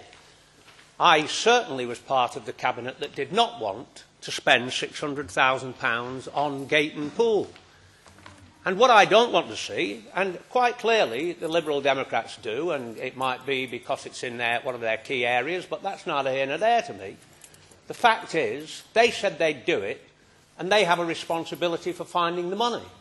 But there was a clear commitment from this council in relationship to the expenditures that were being made, and it was a full council decision to make that expenditure. And if you want to find that money, find it from one of your own pet projects somewhere else, but don't come looking for the money from the public realm and other areas which are important to us, such as, for example, Chaddesden Library, which was the first thing you wanted to put your hands on, and you know very well that you're going to get massive opposition from that as well. So let's be absolutely clear about this. Accusations from Councillor Skelton of that nature are absolutely non-founded. Anybody else wish to speak on the amendment? No? Right. Councillor Jones, you're speaking on the amendment. Yeah. This amendment is quite disappointing. Both the leaders of the Labour and the Conservative parties were at the Cabinet where this was discussed, and they didn't raise it then. Having said that, if you take out two altogether, you are changing things in growth points and you're changing the unallocated supported money. If I've understood what you want to do correctly. I'd also like to point out that we are talking about capital reserves here. We're not talking about public realm money. This 600,000 is coming from corporate reserves, not public realm money. So I'd caution against changing it at this stage, because obviously it will put back programmes on Cathedral Green, and we'd have to wait until the next full council meeting, which is scheduled for November. Right. Okay, nobody else wishes to speak on the amendment? Right. Those for? The amendment? Those for the amendment? Those.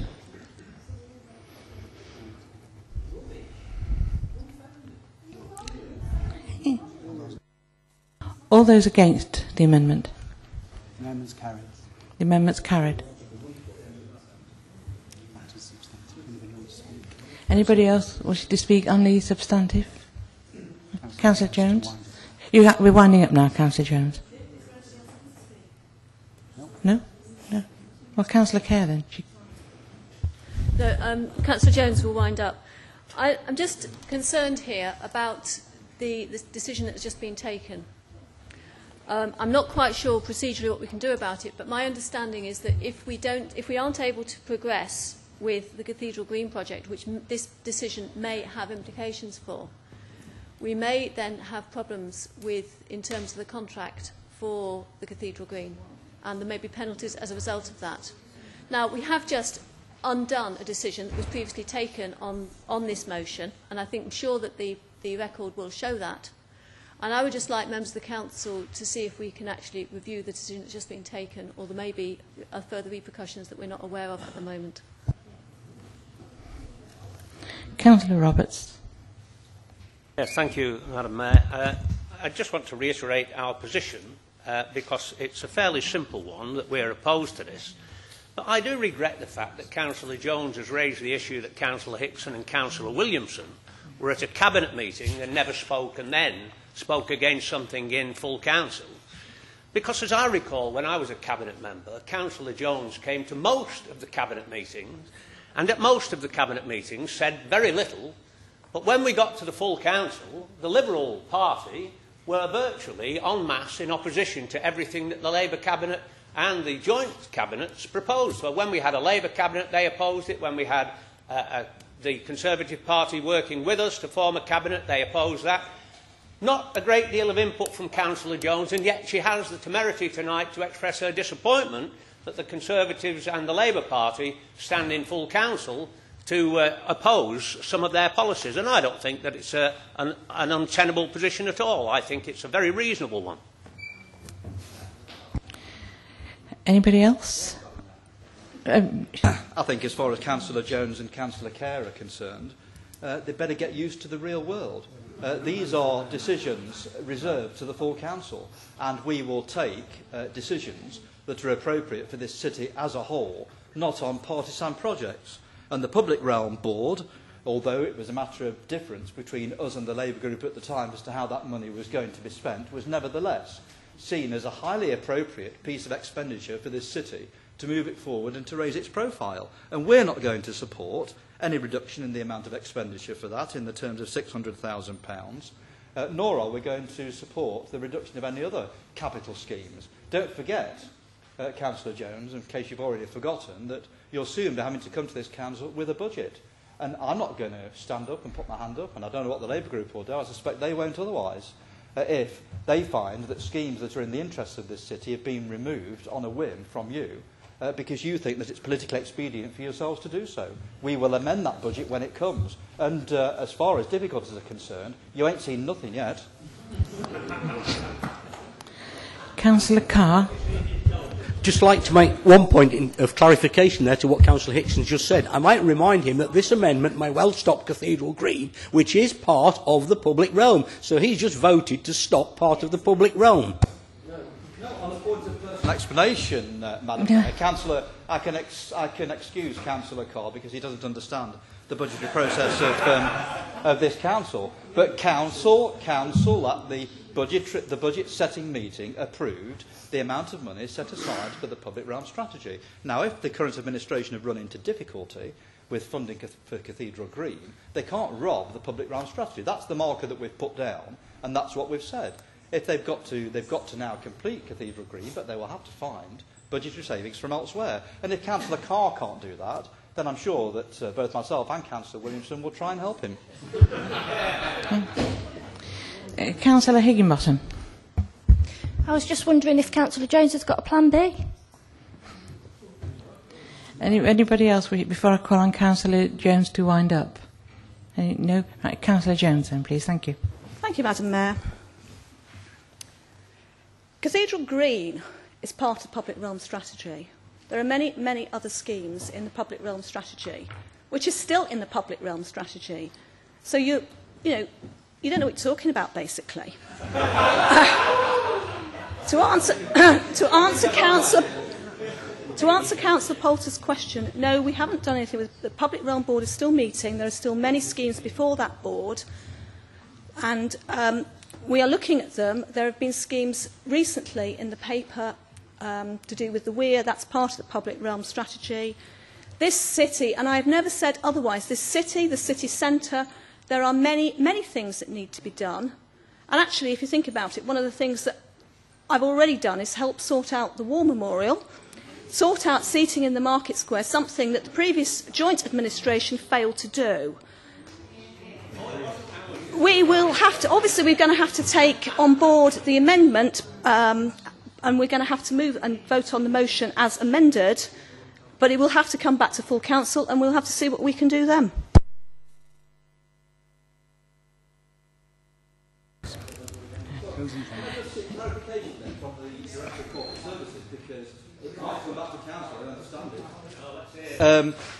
Director of Corporate Services will advise, but it can't be brought back to Council, can it, under standing orders for 6 months? Madam Mayor, as I understand it, the decision that Council has made is to say that the 600,000 for the Cathedral Green project shouldn't come from the amount of money that previously had been set aside for the Time and Place project. It doesn't say that that funding hasn't to be found, and if there's a contractual commitment, it will be found, because that is what will be required of the authority. And what the officers will do is to find a way to find that funding by operating the appropriate procedure rules without it requiring having to come back to Council. Right. Right, thank you. Now we will vote on the motion as amended. All those in favour?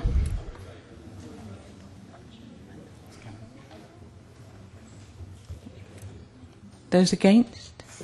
Anybody want to abstain? They don't know. Is that a vote against or what, please? Because we need it for the record. You're voting against. It's carried. It's carried. Righto. Thank you very much. Thank you. Can we have order, please, to carry on? Thank you very much. Right, item 11. Councillor Jones, do you want to move the motion? Yes, Madam Mayor, unless, of course, anybody wishes to change this as well. Does anybody like to change it? Okay. Councillor Hickson. Right, that's carried. 12. Anybody? Sorry, Councillor Jones. Councillor Jones. Were you going to ask if anybody wanted to change this, Madam Mayor? Well, after you've said your bit. I'll move it as printed. Councillor Wood. Thank you, and I just want to say something non-controversial. I do want to congratulate whoever is responsible for this report, because last year I criticised the appointment of people we didn't know. This is exactly what I was asking for. One sheet of A4, document 12, with a potted biography, a little CV on these people, giving us enough information to support them with confidence, which I'm happy to do. And I think it's only fair that I criticised last time and I congratulate this time. Thank you. You like to move the motion, Councillor Jones? Move the motion. Thank you. Item 13. Would you like to move the motion? I'll move the motion as printed. Thank you. Thank you, Councillor Kerr. Now, 14. We have tonight two motions on the Chaddesden Library. I think it'd be rather time-consuming. Councillor Grimmerdow. I'd like to raise a point of order under CP 61 and ask if the Council will accept a composite motion, taking motion 1, motion 8 together. Thank you. Is that acceptable? Thank you very much. Yes, I know. Councillor Bolton to move. This is 14 then. Thank you, Madam Mayor. It's disappointing that this motion has had to be put on the agenda this evening because of the dilly-dallying of the present Liberal Democrat Cabinet over this issue. It was agreed back in March of this year that £1.2 million be allocated for a new Chaddesden Library. And I have had that confirmed with the corporate director that 1.2 million is indeed still allocated, along with 48,000 for fixtures and fittings, plus 10,000 for public art money. So the whole expenditure that is available in the Cabinet is 1.298 million, and that is still there, I have been assured. My caseload on this project alone is many, many files from constituents' letters, from emails to Jonathan Guest and the library staff, and Jonathan could confirm that if he was here, over the 8 or 9 years that I've been working on this subject. That's before Sean Marshall changed from the Liberal Democrats to the Conservatives, and that's probably before Alan Grimmerdow knew where Chaddesden was. This issue is of great importance to the people in Chaddesden Ward who I represent. I launched a petition yesterday at the Chaddesden Library. I was there for the morning and I was there again today. And the signatures on it do not only come from Chaddesden Ward.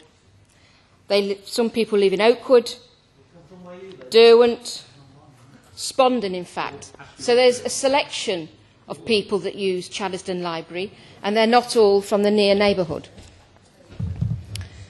I sent an email to the leader of the council following a Derby Evening Telegraph report saying that she was investigating the situation of the Chaddesden Library and looking to develop a health centre. She apparently went to see a fantastic facility, and I'm reading from her email.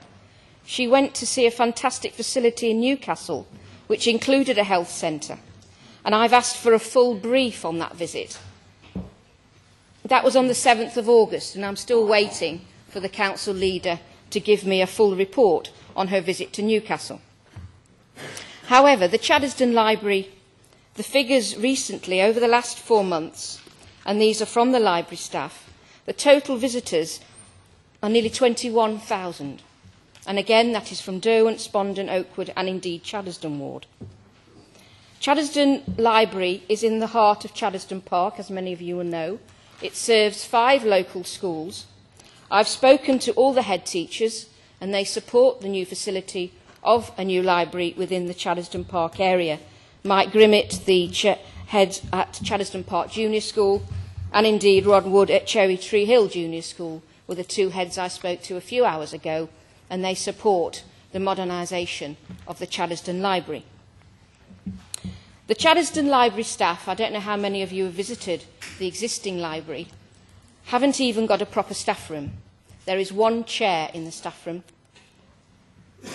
The story time area for the children is very small. There's 2 internet available. I visited Mickleover Library this afternoon to compare the facilities. It was a time warp. The facilities in Mickleover, which the Labour group supported, in fact, you, in your role as Deputy Mayor, opened it last year, didn't you, Madam Mayor? And the facilities are out of this world. There's a meeting room, there's a conference room, there is a complete suite of IT. There's 12 computers in 1 room. And that is apart from the facilities that are available in the library body itself, which again I visited this afternoon. The people in Chaddesden deserve better. In a recent brochure that was circulated to the area, Your Derby, there is an article about the library facilities. And it states, people often have an outdated image of libraries. Well, yes, we do in Chaddesden. And then it goes on to say, libraries are now a local hub for the community. The new library in Mickleover is an example of how libraries are changing. As if that isn't rubbing salt into the wound of the people in this area who have to read this magazine. And their present library in Chaddesden is propped up by wooden props. They will not last another 2 or 3 years. The lifespan of the library is dwindling day by day. The promised library that the previous administration promised needs to be delivered, Madam Mayor, and I'm sure the other 2 councillors for Chaddesden will support that. The 51 letters I've recently received on this subject all support the new library, and I'll read some of the comments. The gentleman on Rainier Drive wants the loan of books extended, he wants recorded music, and he wants proper customer toilets, because there aren't any at the moment. Another resident of Trenton Green wants more computer usage. There are only 2 computers, and they are often always occupied. More disabled facilities, more toilets and a photocopier machine.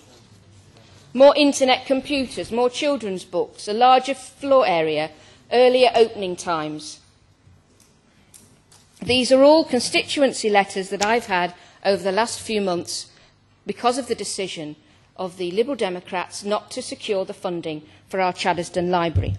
Indeed, it was on the Neighbourhood Forum agenda back in June, but it was removed without consultation with anybody, as far as I'm aware. I certainly wasn't asked, but the agenda item was taken off because it was pointless discussing it. That was wrong. We should have still had it on the agenda. People in Chaddesden deserve to know what is happening.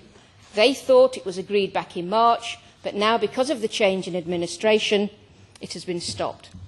Only this morning I was at the meeting of the Friends of Chaddesden Park, where everybody signed the petition, and they took about a dozen or so forms away to get them filled in immediately. The petition has only been going 2 days, and I've had no end of responses and people ringing me for forms to fill in. Again, yesterday I went to the Chaddesden Age Concern building and joined their lunch club, where everybody signed the form there. I could go on, Madam Mayor. There are no end of initiatives, no end of projects, and no end of local community facilities that use Chaddesden Library. And we need the new library. And the sooner it comes, the better. The library as it stands at the moment, if we don't get it agreed tonight in the form of this motion that we set a commencement date this financial year, we will have no library in Chaddesden because the props simply won't last that long. The staff The staff at Chaddesden Library, Madam Mayor, to be fair, wanted to sign the petition, but they were frightened to because of their colleagues in the library service within Derby City Council.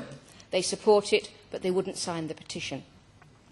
I know yesterday, talking to the Chaddesden Library manager, there was a library meeting at Mickleover Library. They don't come to Chaddesden because we couldn't cater for them, but they go to the new library in Mickleover. And the question was put there, when are we having a new Chaddesden Library? And the officer who was there representing Jonathan Guest's department said, the funding is there, we want the go-ahead. And hopefully if this motion is passed this evening, we can get the ball on the road. What we need is a new library in Chaddesden. It won't last that long. I won't repeat myself again, Madam Mayor, but the staff want better facilities, the children and young people who use the facilities from the local schools, the no end of community groups and the users themselves. From the wards I've outlined earlier, it's not just Chaddesden ward. There are people from Spondon, Oakwood and Derwent as well who are affected by the poor facilities we are offering in the present building. I hope members will support the motion this evening. Thank you. Councillor Williamson, you're down to second this motion. Do you want to speak now? Or? Thank you, Madam Mayor. No, I'd like to second the motion and reserve my right to speak later in the debate. Thank you. Anybody else? Oh, Councillor Grimmadale. Thank you, Madam Mayor. I agree with Councillor Bolton regarding the Chaddesden Library. And if I'd have been elected some time ago, only still recently, for Chaddesden, then I would have been fighting for it for 9 years as well. But it's only within the last 1.5 years that myself and Councillor Marshall have been representing Chaddesden, so there's a bit of a change there. I really have a very simple question for Councillor Jones.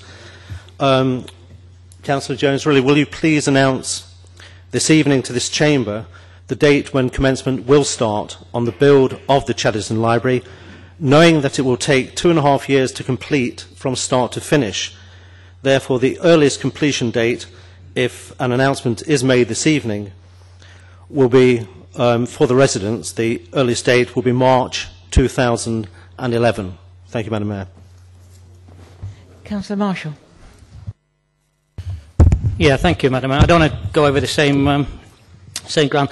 Councillor Bolton said if myself and Councillor Grimmadale knew where Chaddesden was. Well, we certainly do now, Councillor Bolton. Yeah.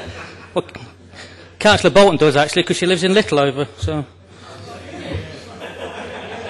maybe we can get a lift in. But just picking up, just to back to the other words supported by both my colleagues. The money has already been allocated, and it's just a case of let's get it built and let's get it done now. Thank you. Councillor Roberts. Thank you, Madam Mayor. As a resident of Chaddesden and actually living in the ward and representing the ward next door, I really don't know whether I'm going to be booed by the Tories for actually not living in the ward, but I'm sure Councillor Latham will be sympathetic anyway. Doesn't even live in the city. But there you go. You have to be careful when you make remarks about various people and where they live, so I think, you know, you can expect to get the arrows fired back occasionally. But the one thing I want to ask when we're doing this is when our leaders here reply to this motion, I wonder if they disassociate their Liberal Democrat Party from that nonsense up there that says, sorry, Chad Library, but Gatenpool comes first, Labour and Conservative now reap what you sow. And from that inference, I take it that he's a Liberal Democrat supporter who appears to be saying, whether we like it or not, and you can, and I hope then you will disassociate yourself from it, that unless you vote Liberal Democrat and have Liberal Democrat councillors, you won't get anything in this city. And that is a disgraceful thing. If you're not a member of their lot, God knows why you're attacking Labour and Conservative and not the Liberals, because if you should then have Labour and Conservative and Liberals now reap what you sow, because they didn't do anything about Gatenpool when they were in control. But the fact is, Chaddesden Library is a necessary thing that we've got to have, and we must, tonight, act in unison, and I hope you will all agree that Chaddesden Library is important, and I hope it will be a unanimous decision of this Council that Chaddesden Library gets or Chaddesden gets a library that it deserves. Anybody else wish to speak? Councillor Skelton. Just in reply to Councillor Roberts, the gentleman sitting there is not a member of the Liberal Democrats, but I believe he is just exercising his right to freedom of expression. Thank you. Councillor Jennings. Councillor Jennings, did you indicate? Oh, Councillor Jones, I'm sorry. Sorry, I can't read this. Councillor Jones. Yes. Councillor Jones, please. Thank you, Madam Mayor. I'm glad that Councillor Bolton mentioned my visit to Newcastle, because on that opportunity to visit that Liberal Democrat-run city, we were taken to see an absolutely wonderful community facility, and I'm sure that the leaders there would welcome anybody going up to have a look at this. This facility had a library that was even bigger and better than Mickleover's. It had also many other council bases, like there was facility for the public to go in and pay their council tax, to go and talk in that locality about the housing benefit. They didn't have to travel into the city centre. There was also a doctor's surgery. I think there was probably a dentist as well. There were computer facilities and a wonderful community room. Now, if another local authority can achieve that by partnership working, then I think we owe it to the people of Chaddesden to look at those options. I have asked officers to have a good look at the other things that we could do with Chaddesden Library, rather than rushing into this, because the money was not totally safeguarded in the budget, and the things that have happened earlier this evening have now made it balancing this year's budget an even more difficult thing. But having said that, I feel that we owe it to the people of Chaddesden not to sell them short and rush into something when there are other schemes out there that could make an even better facility. Officers have been talking to, and indeed I too have been talking to Prem Singh from the PCT. We've been in talks with the police about having them come in and have partnership use of a building in Chaddesden, but not just in Chaddesden, perhaps there's other opportunities across the city. Mickleover, one of the things that Councillor Bolton didn't tell this chamber was that Mickleover Library has a police room. I was talking to officers just today. They are now based in that library. They can get to the community really quickly. The police are particularly keen to see that sort of facility rolled out across the city. This is an opportunity to do just that, to negotiate, to talk with them and see if we can have these sorts of things in Chaddesden Library. I don't think at this stage my group are not going to be voting to support this at the minute, because I think if we rush into this, we're missing a golden opportunity to have better facilities in that place, and we will be selling the people of Chaddesden short. Councillor Nater, thank you. Sorry, Madam Mayor, slight cough. Right, regarding the scaremongering, I really do sympathise with the people of Chaddesden. They do deserve the library, and they need it. But we're talking about the damages. Just pipe down, right? Chaddesden Library is a Vic Hallam. Chaddesden Library is a Vic Hallam building dating back to the 1950s. In September 2004, the Council's property maintenance section advised that its structural condition was poor, and that its life expectancy of between 5 and 7 years. In February 2005, internal props were installed to support the roof. In January 2008, the Council Principal Building Surveyor revised the estimate for the life expectancy of the building, indicating that it would become unfit for service by 2015. And really, I've got a copy of the certificate and the survey reports. Councillor Bolton, if you'd like to have a copy of that, I can make that available to you. Thank you. Councillor Bayliss. Thank you, Madam Mayor. I would like to support this motion. Ulverston, fortunately, has actually a library, a newish library, and it's been tremendously successful. People have been able to access better library facilities, books, the internet, and I don't see why Chaddesden should be denied. It's been promised and it should be delivered. What we have here, it seems to me, is Liberal Democrat prevarication. They're wanting to do things, they want to be friends to everybody because they're good at that. Councillor Hurd and I went on a particular course and she's a very good friend, as all the Liberal Democrats actually are. But when it comes to delivery, it's got to be here or over there. We've got to make sure this gets delivered, and therefore Council should vote to support this motion. Because the other things we've got to bear in mind is they're good at prevarication. One thing that's in Ulverston that hasn't been delivered yet by the Liberals, I'm sure it will be in due course, is the Ulverston District Centre improvements. That's not been delivered, but it will be, by pressure and by argument. But the thing is that here we have unnecessary prevarication, we have squirming and wriggling on seats, and we have the Liberal Democrats not doing what they should do, which is deliver. I call upon councillors to support this motion and deliver for Chaddeston. Councillor Williams. Thank you. Thank you, Madam Mayor, for allowing me to speak this evening. I think it's very important that we make a clear distinction tonight what we are trying to do. As the Conservatives in the past, we have said we are going to have some clear blue water. But this is one case where I feel that we have joined forces with the Labour group here tonight in order to make sure that this building is properly built for the residents of Chaddeston. The money is there in the budget, it has been allocated, and it shouldn't be siphoned off for something else that it's not meant to be used for.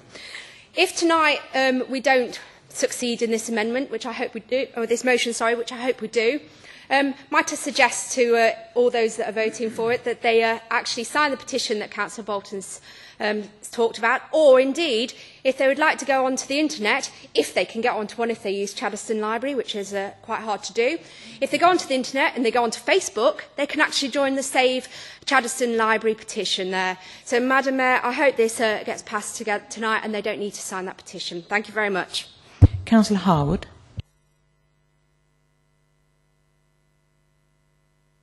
Thank you very much. Thank you, Madam Mayor. And thank you to my colleagues over there. I would like to speak on behalf of this because Sarah Bolton is absolutely right. There should be a new library in Chaddeston. And to my knowledge, at no time have the Liberal Democrats said anything other than that.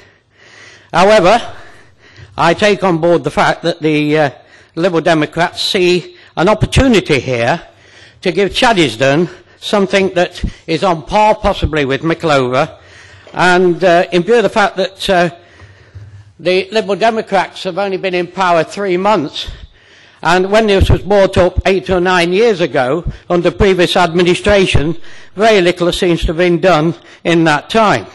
Now, I've visited Chaddeston Library. I used to live in Chaddeston. I have many friends in Chaddeston. And yes, from the outside, the library building looks a wreck. Indeed, when I visited it this afternoon, I wondered whether I should take a crash out in case the roof was falling in, or whether the building will be tilting towards Spondon, or indeed it'd be like the shopping centre up the road with buckets all over the place. I found inside a very pleasant environment. I spoke to the people concerned who work there. They're very happy people, and they said to me the amenity was quite good enough. They want a new library, and I share that with them. For your information, at 3 o'clock this afternoon, or thereabouts, there were 3 people in the library. And I share Bolton's facts that, and I won't dispute them because she's a very hard-working councillor, that 21,000 people visited Chaddeston Library last year. And indeed, I used to use the library myself when I lived in that area. So I endorse the fact that Chaddeston does really need a new library. However, I also agree with the Liberal Democrat administration about looking at this project to give Chaddeston more than just a library. They deserve it, and I feel that you are scaremongering, both parties, and you really should start thinking about people more. Councillor Williamson. Thank you, Madam Mayor. obviously I rise in support of this motion as the seconder of it, and it's quite clear to me that what we're seeing here is naked prejudicial decision-making by the Liberal Democrat group. It seems to me that because Chaddesden Ward doesn't vote Liberal Democrat, they are penalising people for having the temerity to vote Labour and Conservative and not Liberal Democrat. And let me remind the Liberal Democrats that when we came back into office in this city in 2005, we honoured a commitment that was given by the previous administration to develop a library in the Mickleover ward. Because that commitment had been given prior to the election, we honoured it. And now what we're seeing is a reneging on that commitment that was quite clearly given at the last budget meeting, and the funding was very clearly set out. I was very specific about it, because I'd been looking for some time to identify funding for the Chaddesden Library to supplement the other libraries that we were building, Labour was building elsewhere in this city, and was able, on the day, in fact, of the budget meeting, to identify funding through the library scheme. And I made that very clear. It's on the record. That money was earmarked for the Chaddesden Library. And for Councillor Jones to accuse the Labour group and Councillor Bolton of somehow rushing in. Councillor Bolton has been campaigning for this library for 9 years. That's hardly rushing in, Councillor Jones. That's being, in my view, extremely patient. But the fact is, the patience of Chaddesden people and the patience of Councillor Bolton, the patience of the Labour group, and I'm pleased to say the Conservative group, has run out. And we have now identified the funding for the library, and that commitment should be honoured. Now, we heard from Councillor Nato, who started off with some warm words about how important it was to have a library in Chaddesden, then talked against himself and seemed to completely tie himself up in knots. So I wasn't quite sure what Councillor Nato was saying by the end of his contribution when he sat down. And then we have Councillor Harwood, who accuses us of scaremongering. Well, I mean, let's not take any lectures at all from the Liberal Democrats about scaremongering with their political opportunism, which is legendary and disgraceful. But he then goes on to say very little seems to have been done in this city. Well, I mean, I don't know if you live in Derby, Councillor Harwood, but this city was transformed under the previous administration. Just look around, just go across the road here. Schools in every neighbourhood, new libraries being built under the previous administration, unlike yours, new medical centres, the new Quad Centre. The whole city is being transformed under the Labour and previous administration. And as for Councillor Jones, and let me just conclude and return to her remarks, if I may, Madam Mayor, because she talks about we need this new wonderful all-singing, all-dancing library with a medical facility and GP surgeries and all the rest of it. Perhaps she ought to read the letters column of the Derby Evening Telegraph, because a resident of Chaddesden Lane, just round the corner from the proposed location of the Chaddesden Library, said this: right near the library there is a large medical centre that has 11 doctors and an adjacent pharmacy. There is also an excellent medical centre in Mayfield Road that has 5 doctors. And he goes on to say Chaddesden also has a healthy living centre hosting all manner of facilities. It has a walk-in blood testing clinic where there is hardly any waiting. So we don't need a new medical facility in this library. This is just shilly-shallying and trying to duck out of a very clear commitment that this council, it was given under the previous administration's watch, true. But as I've already said, Madam Mayor, when we came into office in 2005, we honoured the commitments on Mickleover Library. The people of Chaddesden, the people of this city, expect no less from this Lib Dem administration. And Madam Mayor, this sort of tactic by the Liberal Democrats brings this council, brings politics and councillors who represent the people in this city into disrepute. They should be ashamed of themselves for the tactics they're employing. They should support this motion, and I hope they will. And certainly I hope they will heed the motion, because I'm sure it will be carried tonight, and set a date for the commencement of this work in this financial year. Councillor Kerr. I don't think I can emulate that perfect timing from the leader of the Labour group to the second. But I do think that if he considers 9 years to be extremely patient for the delivery of a library when you already have one, then 18 years for the non-delivery of a library, which is why I first got elected and have been trying to get a library for 15 years, is incredibly extremely patient. We are not throwing tactics that say we support our areas over any others. We believe wholeheartedly that district centres need to have the facilities deserving of district centres. We were instrumental in getting a commitment that all district centres should have a library going into the local plan, and we are absolutely committed to deliver that throughout the city. And delivery is the important word. It was mentioned earlier that we are failing to deliver a district centre in Ulverston because work has stopped there. But the first bit started because it was more important to get something on the ground than to get a properly planned project. And we believe that if that's not the case, then why have we now got holes in the new areas to be able to put the lampposts in that could not be delivered on time because they had not been ordered early enough, because the planning was not done in a timely manner.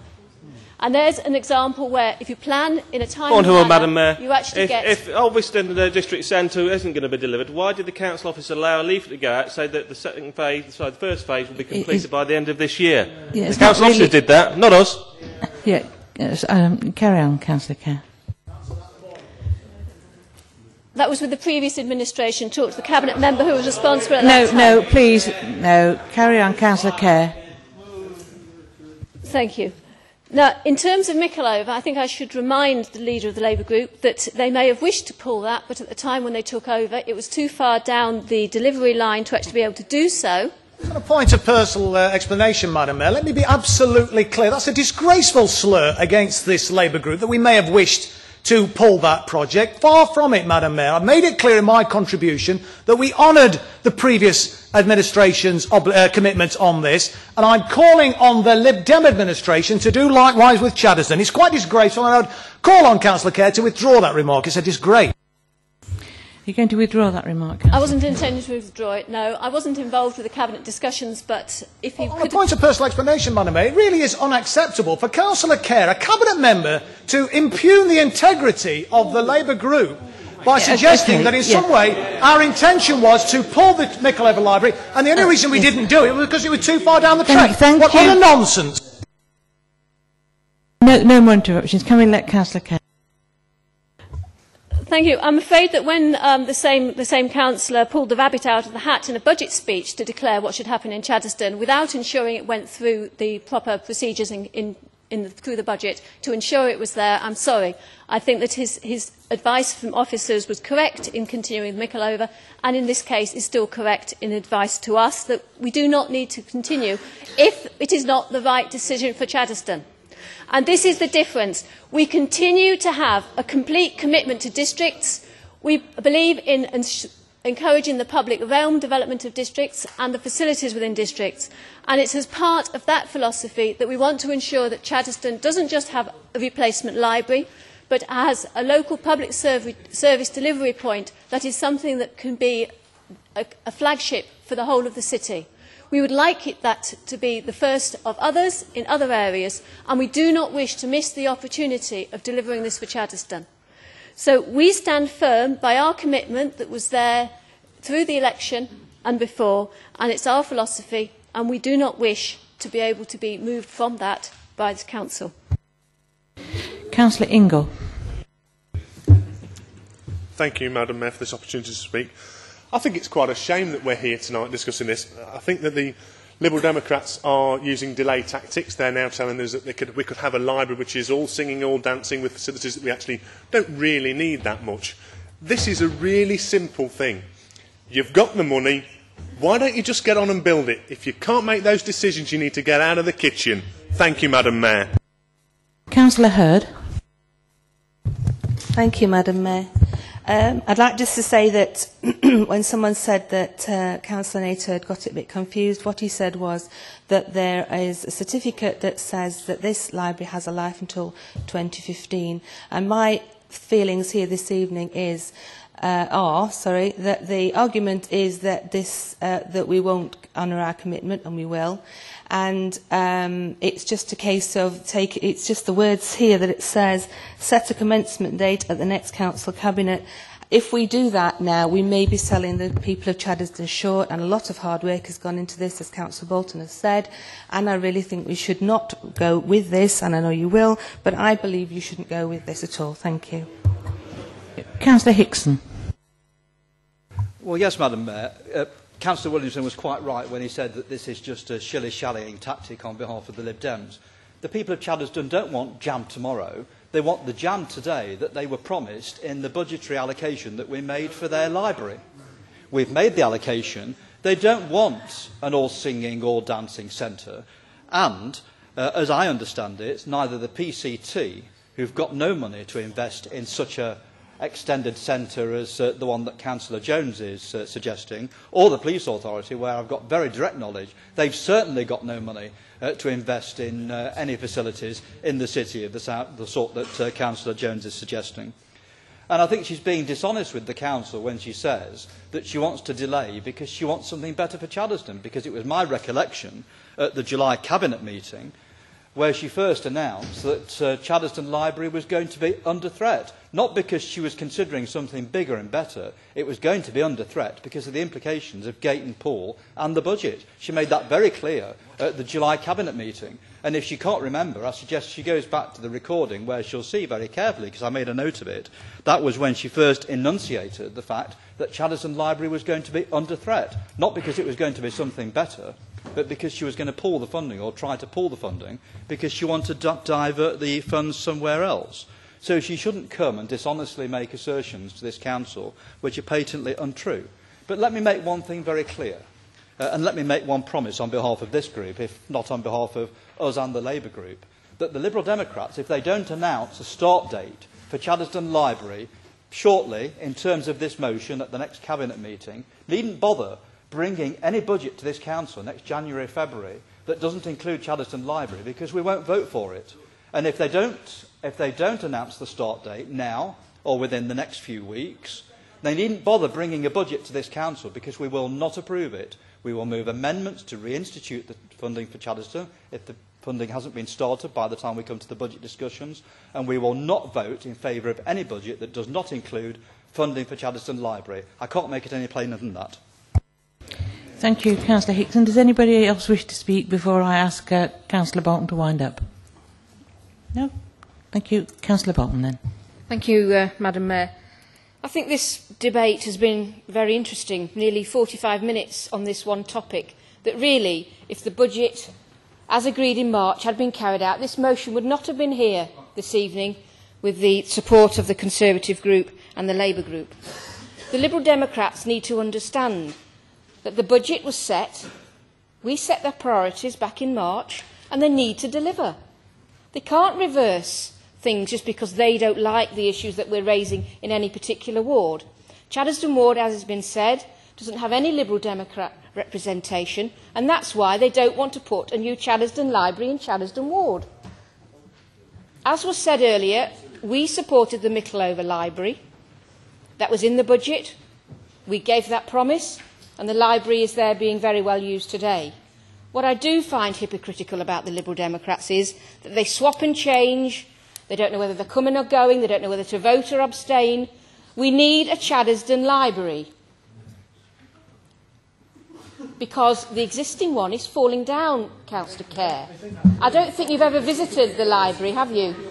As I've said before, the props are there. The props won't last much longer. The staff haven't got a staff room. There are no disabled facilities. There are no toilets. There are only 2 computers.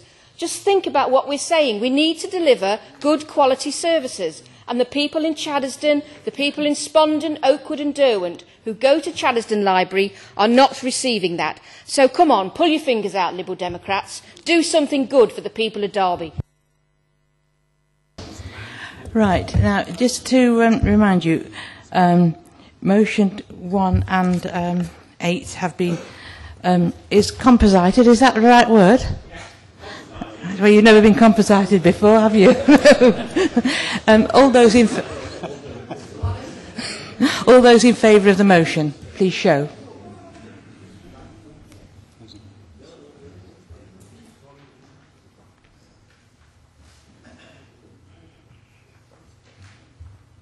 Those against.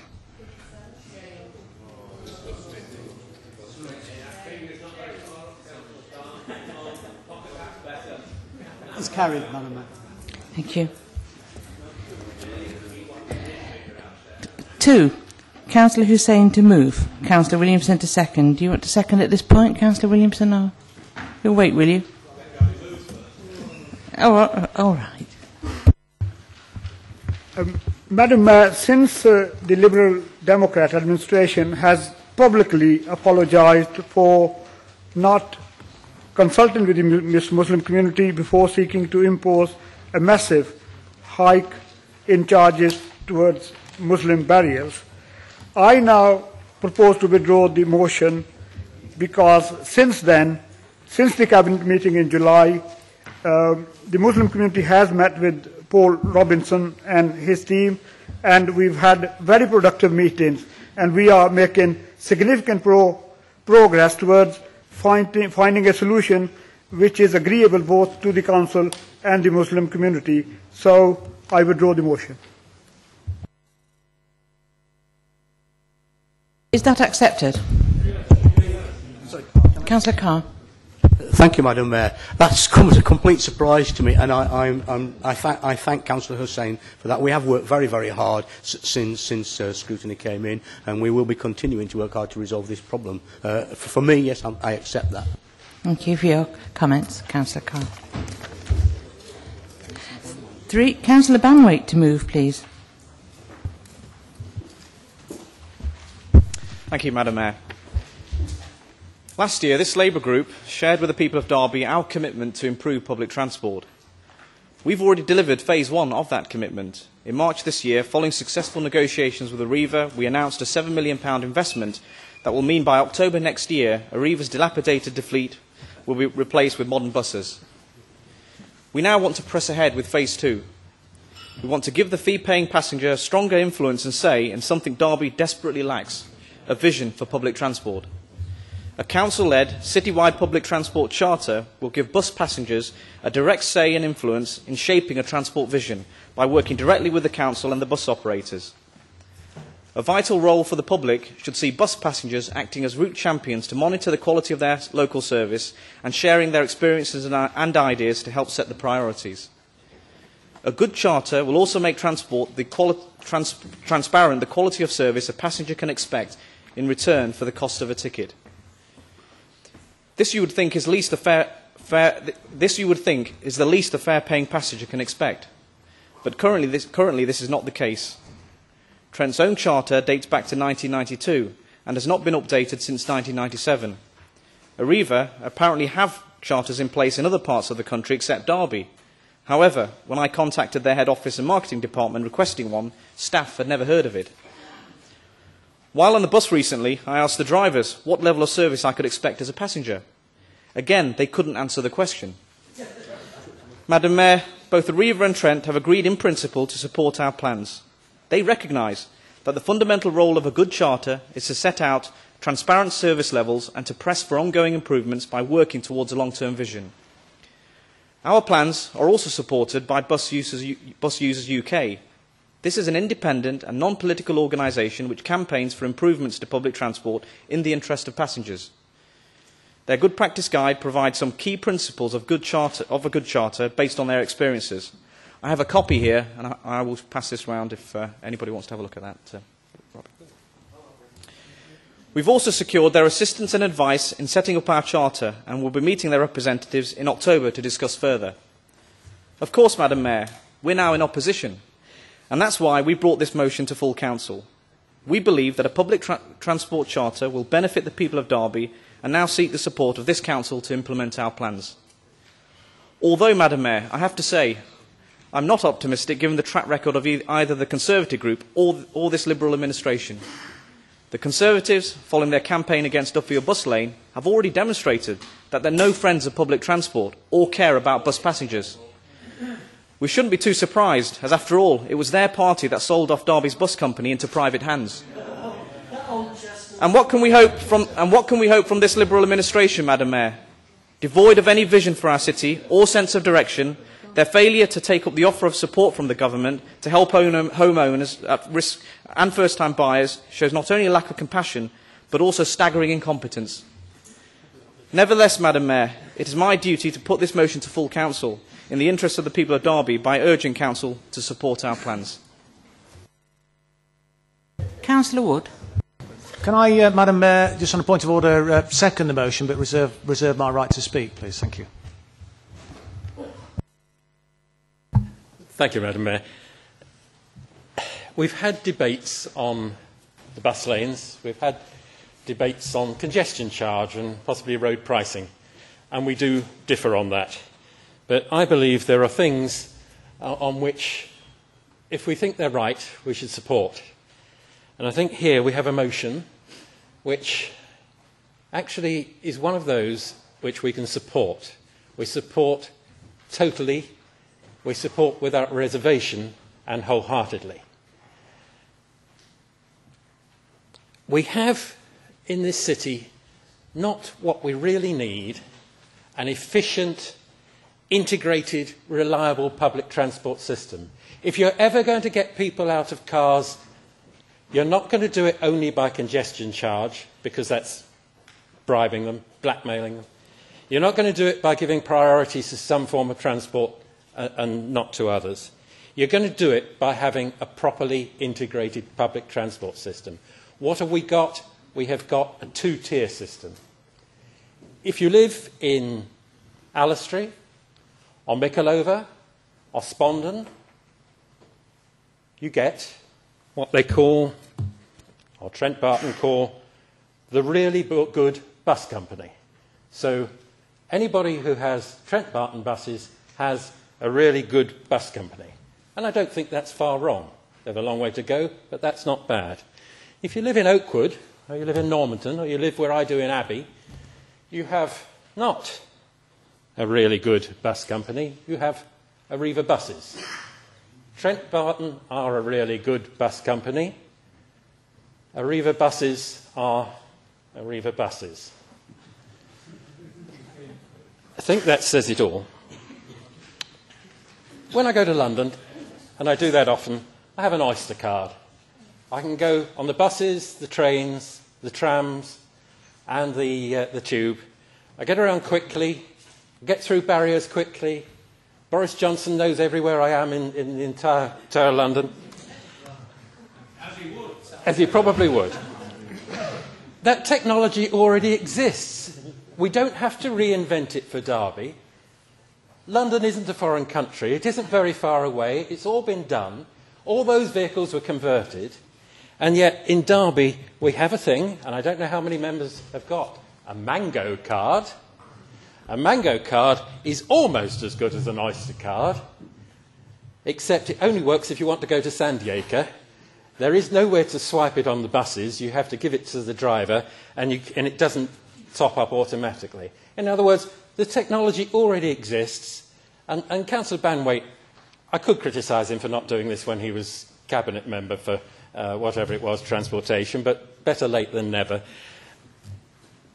The technology is there, it can be done, all it needs is the wholehearted support. We're supposed to be community leaders. I was one of those directors of Derby City Transport that sold it. We had to do that by law. That was the thing we had to do. I was a director for 40 minutes.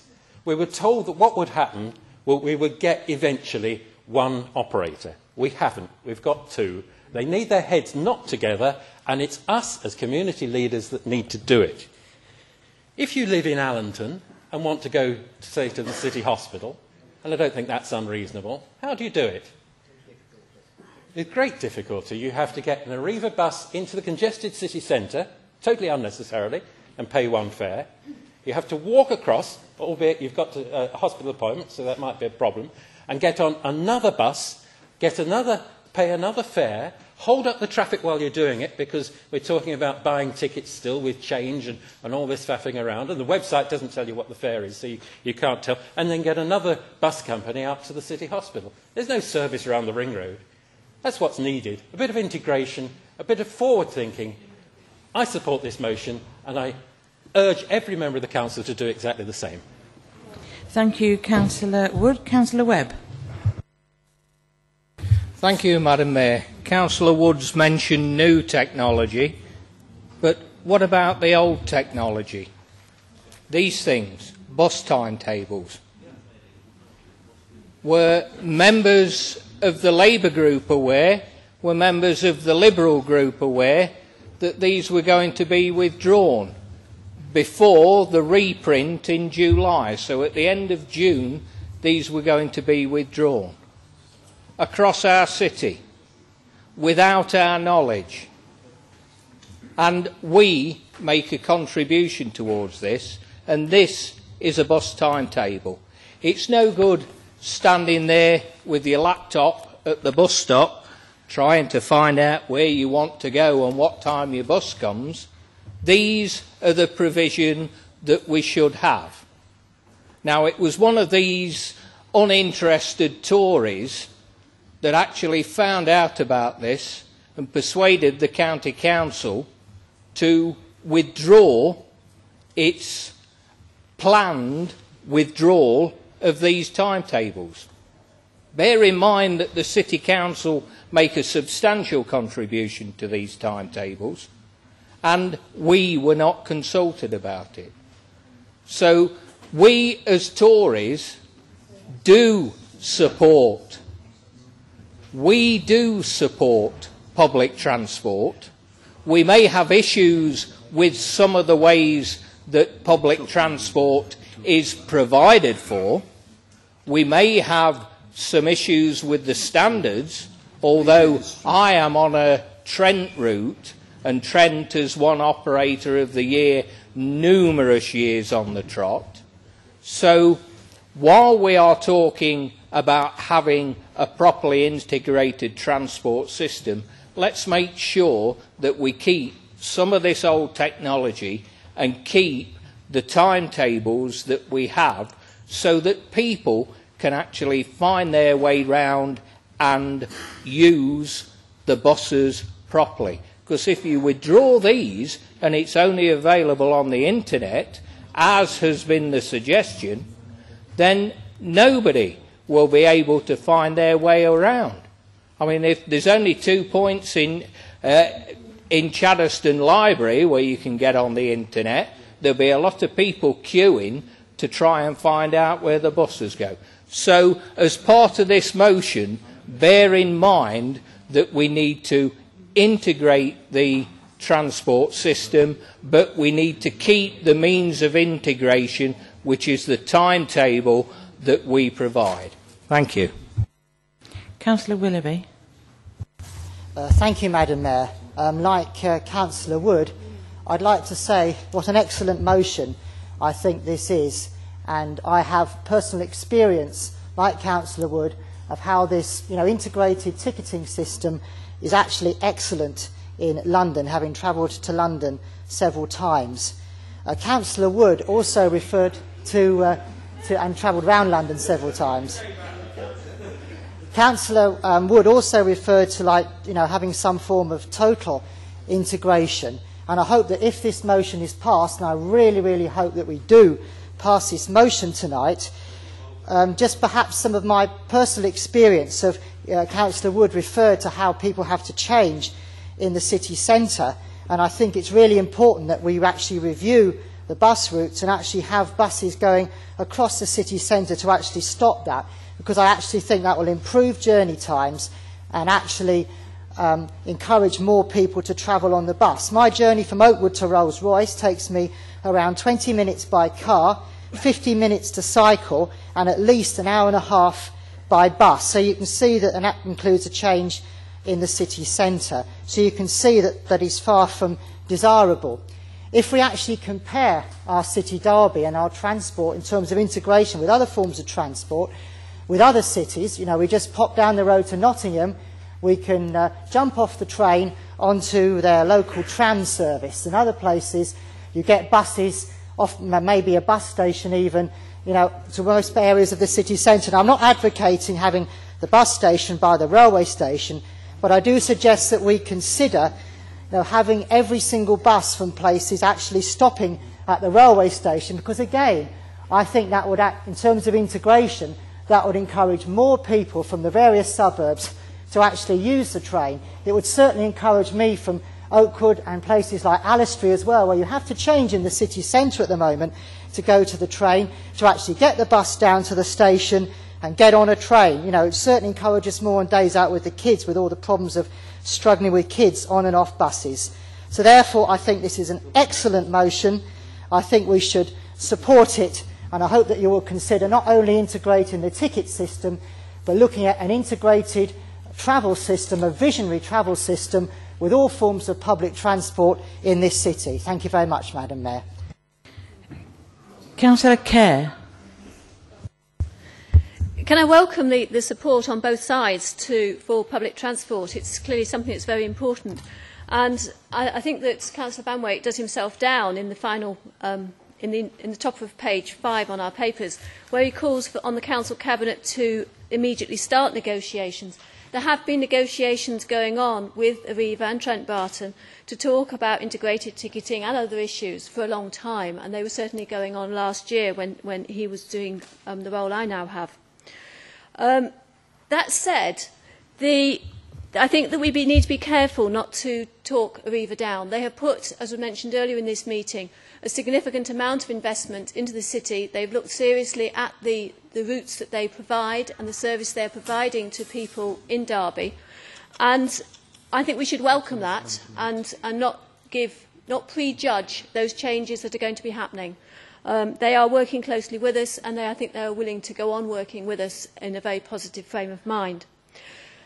In the introductory paragraph, the first of the public's main concerns that's flagged up there is punctuality.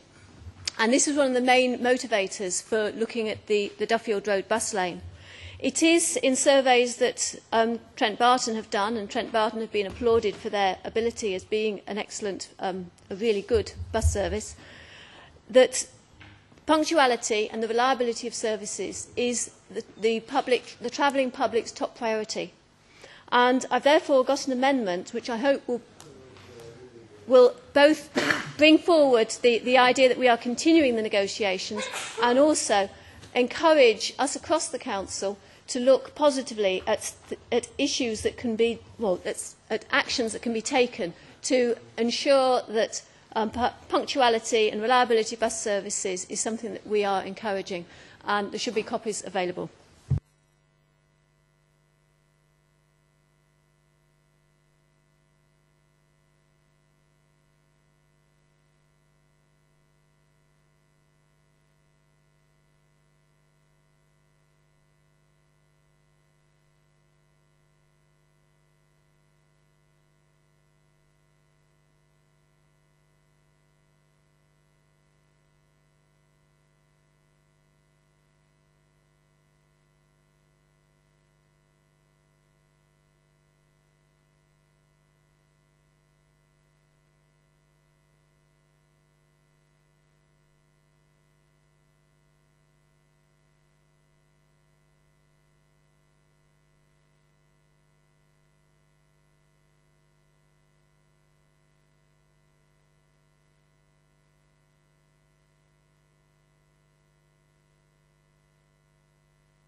As members can see, there is a new penultimate paragraph and changes to the final paragraph.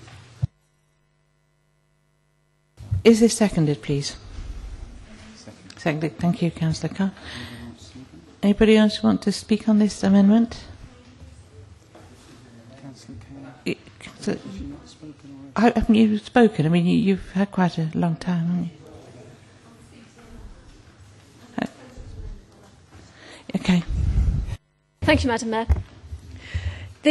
I sincerely hope that the wording here will be accepted by the Conservative group, and I draw your attention no, don't shake your head, please, Councillor Wood.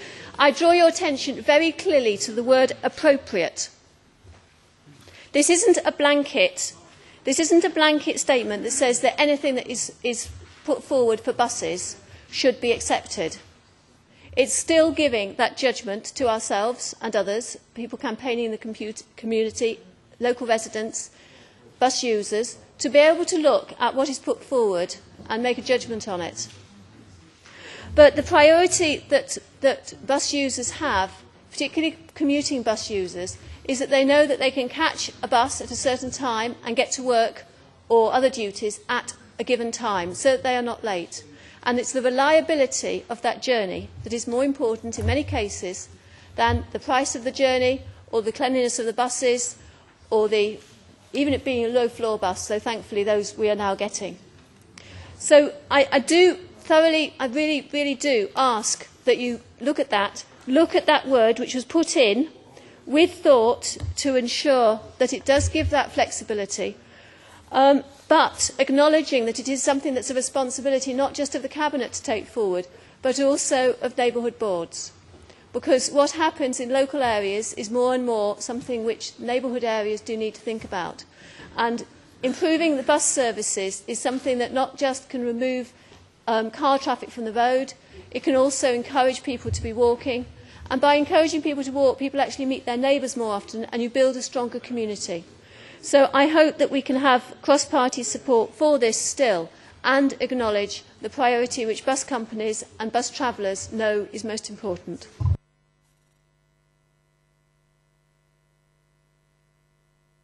Councillor Banwright, you can speak now to this amendment. Madam Mayor, this is very disappointing. I mean, I urge Council to reject this motion. This amendment. It's a typical attempt to steal the credit from this group. It reminds me of when I was at school, you used to get two types of pupils, one that puts up the ideas and the other one that tries to steal the credit. So this is just a feeble attempt, and it actually makes it quite clear that this administration is actually devoid of any creativity or any ideas about how to address some of the big challenges facing this city. So I urge Council to reject this motion. Councillor Jennings, please. Thank you, Madam Mayor. This is, as Councillor Banwright has just said, very disappointing. Where I thought we'd just got unity and where I thought we'd got cross-party support for a very good motion, the Liberal Democrats have to spoil it by bringing in the Duffield Road bus lane. What has the Duffield Road bus lane got to do with an integrated ticketing system, an integrated transport system? Absolutely nothing. I think that Councillor Kerr obviously recognises this when she calls on the Conservative group, particularly, to support this motion, to support this amendment. In your dreams, Councillor Kerr, we are not the party of U-turns. Okay? I think that I would recommend to the Chamber that we discard this amendment completely and revert back to the original motion, which actually is a very well thought out motion, is a very positive step forward for the city and the residents of Derby, and one which we would wholeheartedly support. Councillor Higginbottom. It's just the wording, Madam Mayor. I applaud the Liberal Democrats for believing that this council is going to applaud the Cabinet for anything. Councillor Williamson, please. Thank you, Madam Mayor. I support the previous three speakers on this and believe that Council should reject the amendment that's been put forward for most of the reasons that have been outlined. I agree with the thrust of what Councillor Jennings, or the end part of where he was trying to get to in terms of saying we should oppose the amendment. I disagree with some of his reasoning behind it, however, because I do think the Duffield Road bus lane is actually part of an integrated transport system. But this is very clearly an attempt by the Liberal Democrats to make it difficult, if not impossible, for the Conservative group, given their stated public position, which I disagree with on the Duffield Road bus lane, to actually support this motion. And where I do agree with Councillor Jennings, it's very disingenuous of the Liberal Democrats when it seemed that we had cross-party support on a very important issue, and I want to speak formally in second in the substantive motion in a moment, to actually put forward a motion which then would almost inevitably mean that unanimity would not be possible in this chamber. So for those reasons, and particularly the reasons I think that Councillor Banwaite outlined, that certainly the Lib Dems are devoid of any vision for this city or any ideas of their own, to somehow try and steal our clothes, I think, is unacceptable. And for those reasons, Madam Mayor, I urge Council to reject the amendment put forward by Councillor Kerr. Councillor Webb. Thank you, Madam Mayor. I'm pleased that Council is likely to see fit to reject this part of the motion. The Duffield Road bus lane has already come up in our discussions earlier on this evening, and if it was appropriate and if the neighbourhood boards had supported it, then perhaps Duffield Road bus lane wouldn't be as controversial as it is. I wonder if this is to set a precedent, because as I understood our constitution, if a decision affected 2 or more wards, it was a key decision. However, on this occasion, it's been ruled that the Duffield Road bus lane only affects 1 ward. So where do all the parking problems come from in Alistry Ward that have been displaced from Darley Ward? And that's the effect, or part of the effect, of the Duffield Road bus lane. That's without the health and safety issues that go along with that particular transport, or trying to integrate transport on a road that is not wide enough according to Department of Transport advice. So I would urge you all not to support this amendment and support the substantive motion. Councillor Roberts. Thank you, Madam Mayor. Can I say straight away that I entirely support the Liberal Democrats' amendment. What I do object strongly to is the addendum, and it's the amendment which just changes to continue, perfectly all right. The sting in the tail is the fact somehow, in some peculiar way, and I don't know why you've done it really, you know very well that the Conservatives couldn't possibly support that and applaud the Cabinet for a decision which they have very clearly been speaking against for the last 6 months or so. And I mean, I don't know why you do it. You made a perfectly good point that we should continue talking to the bus companies, and then you spoil it by trying to force the Conservatives into voting for something that they couldn't possibly do. And I just wonder what your motives are in this. I would have been perfectly happy to see continue to talk to the bus companies as an amendment. And in fact, what I'll do, Madam Mayor, because this is bound to lose, I'd like to give notice of a further amendment, and that will be simply to change that to continue. On a procedural point, am I allowed to amend my amendment as the mover of the amendment? Withdraw it and I'll make mine.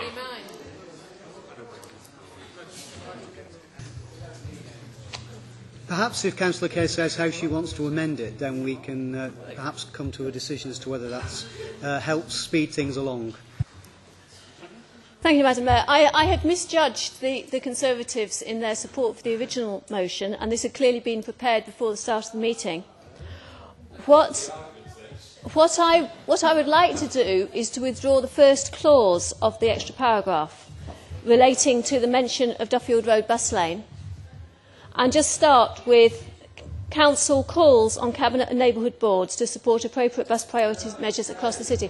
Because if people believe in buses being important, we do need to support bus priority measures. It doesn't need... No, but council can call on neighbourhood boards. We are all members of neighbourhood boards. Point of order. If we believe Point of it order, to be Madam Mayor. important, I would... Are you allowing another If I'm speech from Councillor Kerr? If I'm allowed to withdraw that clause, then I would like to. Withdraw the lot and we'll go on. Madam Mayor, I think that can only be allowed with the consent of Council. It depends whether you want to take a vote on that or... No. Councillor Hickson's moved the vote.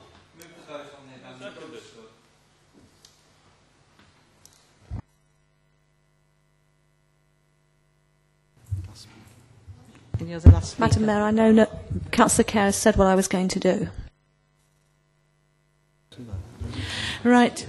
Those in favour of the amendment?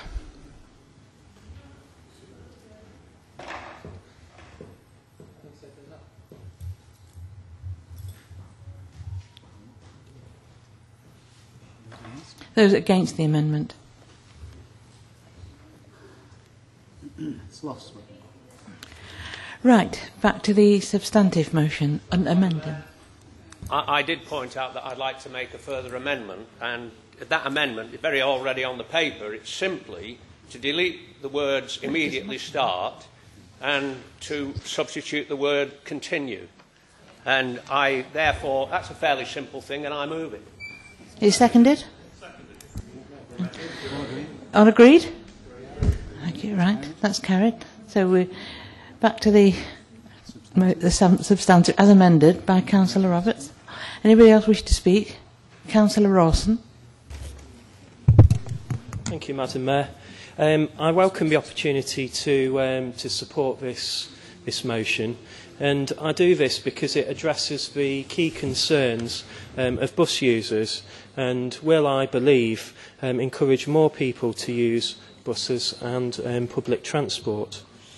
The Charter is it's actually an excellent opportunity to take away some of the barriers that prevent members of the public from using buses. One of those being punctuality. There will be an opportunity to hold the bus companies to account and ensure that buses turn up on time and incidentally don't leave early, as well as leaving late, which can happen on quite a regular basis and can be quite annoying if you're planning your journeys. The Charter will also give us an opportunity to ensure reliable services. Another key gripe of anybody who uses the buses on a regular basis will be when the bus that you're waiting for simply doesn't turn up because for whatever reason somebody's off sick or bad planning. The bus company simply misses one bus out of the timetable. There'll be an opportunity to address good customer service and ensure there are pleasant, helpful staff on the buses, and clean environment. The motion also refers to a safe environment, particularly at night, to ensure people aren't intimidated or feeling uncomfortable when using public transport. I hope that the Charter will also give an opportunity to address good value for money. I accept that there's perhaps a more limited opportunity on this one whilst the bus companies remain in the private sector, but there will at least be an opportunity to influence ticket prices and for people to have their say on those. We've already heard about integrated ticketing, which I think in a city where we do have two bus companies operating together, that really is quite key so that people can purchase multi-fare tickets and use them on both companies' buses. And the former Cabinet was very successful in working with Arriva in particular in terms of getting investment for replacing the fleet of buses and replacing those with brand new ones. So the Charter will again give an opportunity for those links to continue and for the bus fleet to be kept up to date. The other particularly innovative part of the Charter will be an opportunity to create the route champions for members of the public to get more involved in the bus services. And I think that will offer an opportunity for the future development of services and for people to have an input into those. And I agree, I think it was with Councillor Wood who mentioned the arterial route along the ring road, because the present setup of buses is that they all run into the city centre, and there's very little scope for travelling around the outskirts of the city. And I think that the Charter will give us an opportunity to work on that in the future. And it really should be seen as a service level agreement between the bus companies and members of the public. And I think the route champions will have a key role in holding to account the bus companies and making sure that they're upholding the standards of the Charter. So I'm certainly going to support this. I think it's an excellent motion and look forward to giving it my support. Thank you. Councillor Williamson. Thank you, Madam Mayor. Councillor Banwaite started in his contribution by saying that we are in opposition now. We might be in opposition, as Councillor Banwaite has pointed out, but we are still setting the agenda in this city, and this is yet another example of that. We saw at the last meeting, Madam Mayor, where we sought to provide some assistance for Derby's hard-pressed families and would-be first-time buyers, regrettably rejected by our opponents. But this is a significant stride forward, and whilst it's true there have been discussions going on, we're talking about two specific innovations which I don't believe have formed part of the discussions, in particular the integrated ticketing system and certainly the route champions. In my view, that is a really important step forward in involving the general public. It's the next step, if you like, as Councillor Banwaite has said in private conversations, the next step on our neighbourhood agenda. We've sought to give local people more influence over the council services and other public sector agencies.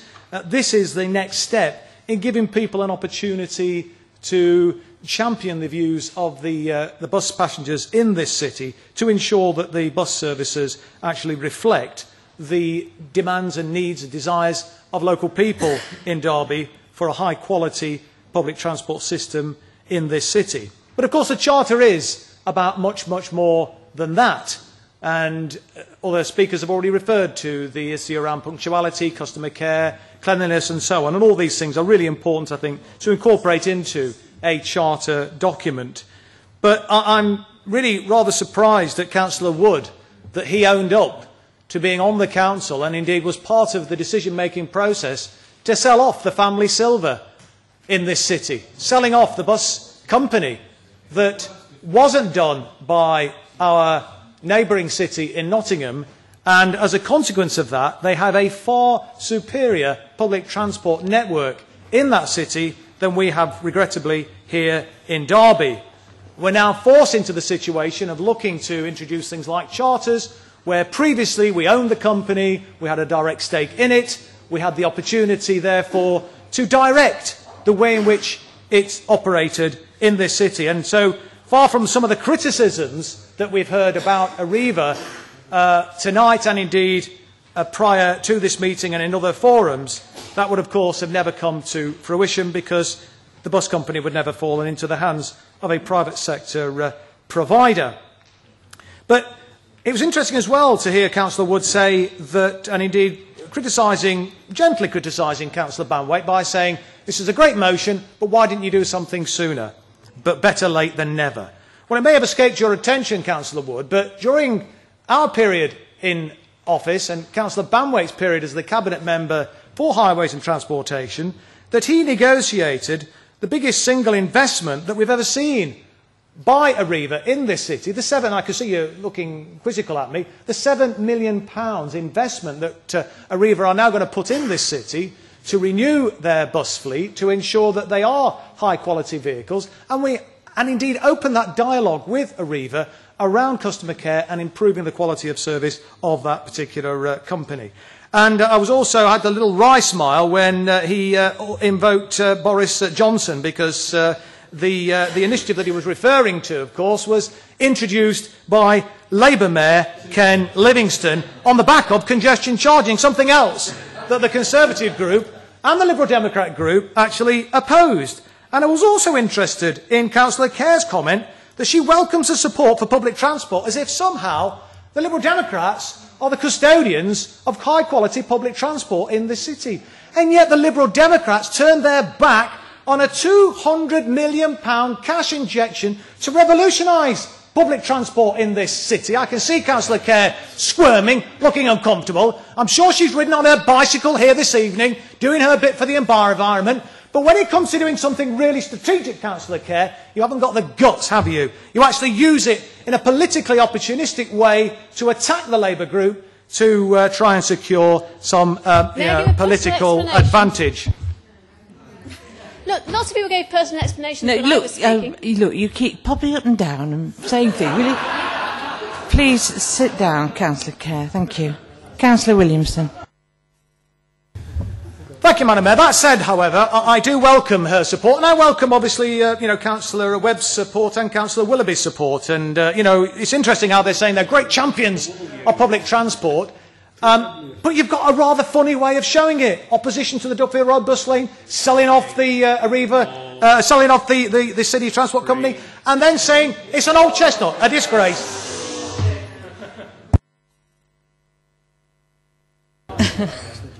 Councillor Jennings. Thank you, Madam Mayor. I just love Councillor Williamson's diatribes. He seems to forget that he's had a Labour government of 11.5 years now to change some of these major issues that he keeps ranting on about.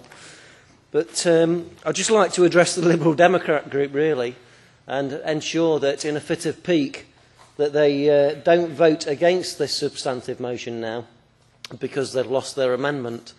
When we were initially talking about the substantive motion, we were all, I think, on the same wavelength and all cross-party support for the motion. So it would be very disappointing now for the Liberal Democrats to change their minds in a fit of temper. Thank you, Madam Mayor. Anybody else wish to speak before I ask Councillor Banwaite to... Oh, Councillor Higginbottom. I'll be very brief, Madam Mayor. I would like to agree with the change, the wording to continue to, because I would like to applaud the previous Cabinet for discussing for the negotiations with Arriva to get the new buses in Mackworth and a change of the route. So I applaud the previous Cabinet. Thank you. Thank you, Councillor Higginbottom. Anybody else wish to comment before I call... he's scratching his head. Councillor Is that it? Yes, Councillor Banwaite. The floor is yours. Thank you, Madam. I don't really have much to say on this. I mean, we've got sort of quite cross-party support here, and I welcome the support from our Conservative colleagues. But, Madam Mayor, one thing that really disappoints me is, and I think I can sum up the phrase that sums up this administration, that the lights are on but nobody's home. And really disappointing, as I wish that the people of Derby that voted for these Liberal councils could actually come into this chamber and recognise and realise that they have no vision for the city. I mean, I have to say, we have a degree of respect for the Tories. I feel that they have a vision, but I just feel that their vision will take the city backwards. But this administration have no scope or sense of direction of what the challenges that face this city and how we can address them. Very, very disappointing, Madam Mayor. In terms of actually the motion itself, the key component of that, and I've got to emphasise that, is the public. We're putting the fee-paying passenger at the heart of setting the priorities. We've had enough of having private discussions with council officers that seem to want to dictate to politicians to rubber stamp their own recommendations. And clearly, when we were in office, we made it quite clear that we were going to set those priorities. And as Councillor Williamson has made it quite clear, I know the work that it took to deliver that £7.5 million investment. You can speak to the head of Arriva. The many trips that I took to the bus station and negotiations that I had to secure that investment. So, Madam Mayor, we're continuing phase 2 of our commitment. We're delivering phase 2 of that commitment, and I think through this charter we'll be able to set those priorities and improve a better public transport for the city. Thank you. All those in favour of the motion as amended by Councillor Roberts.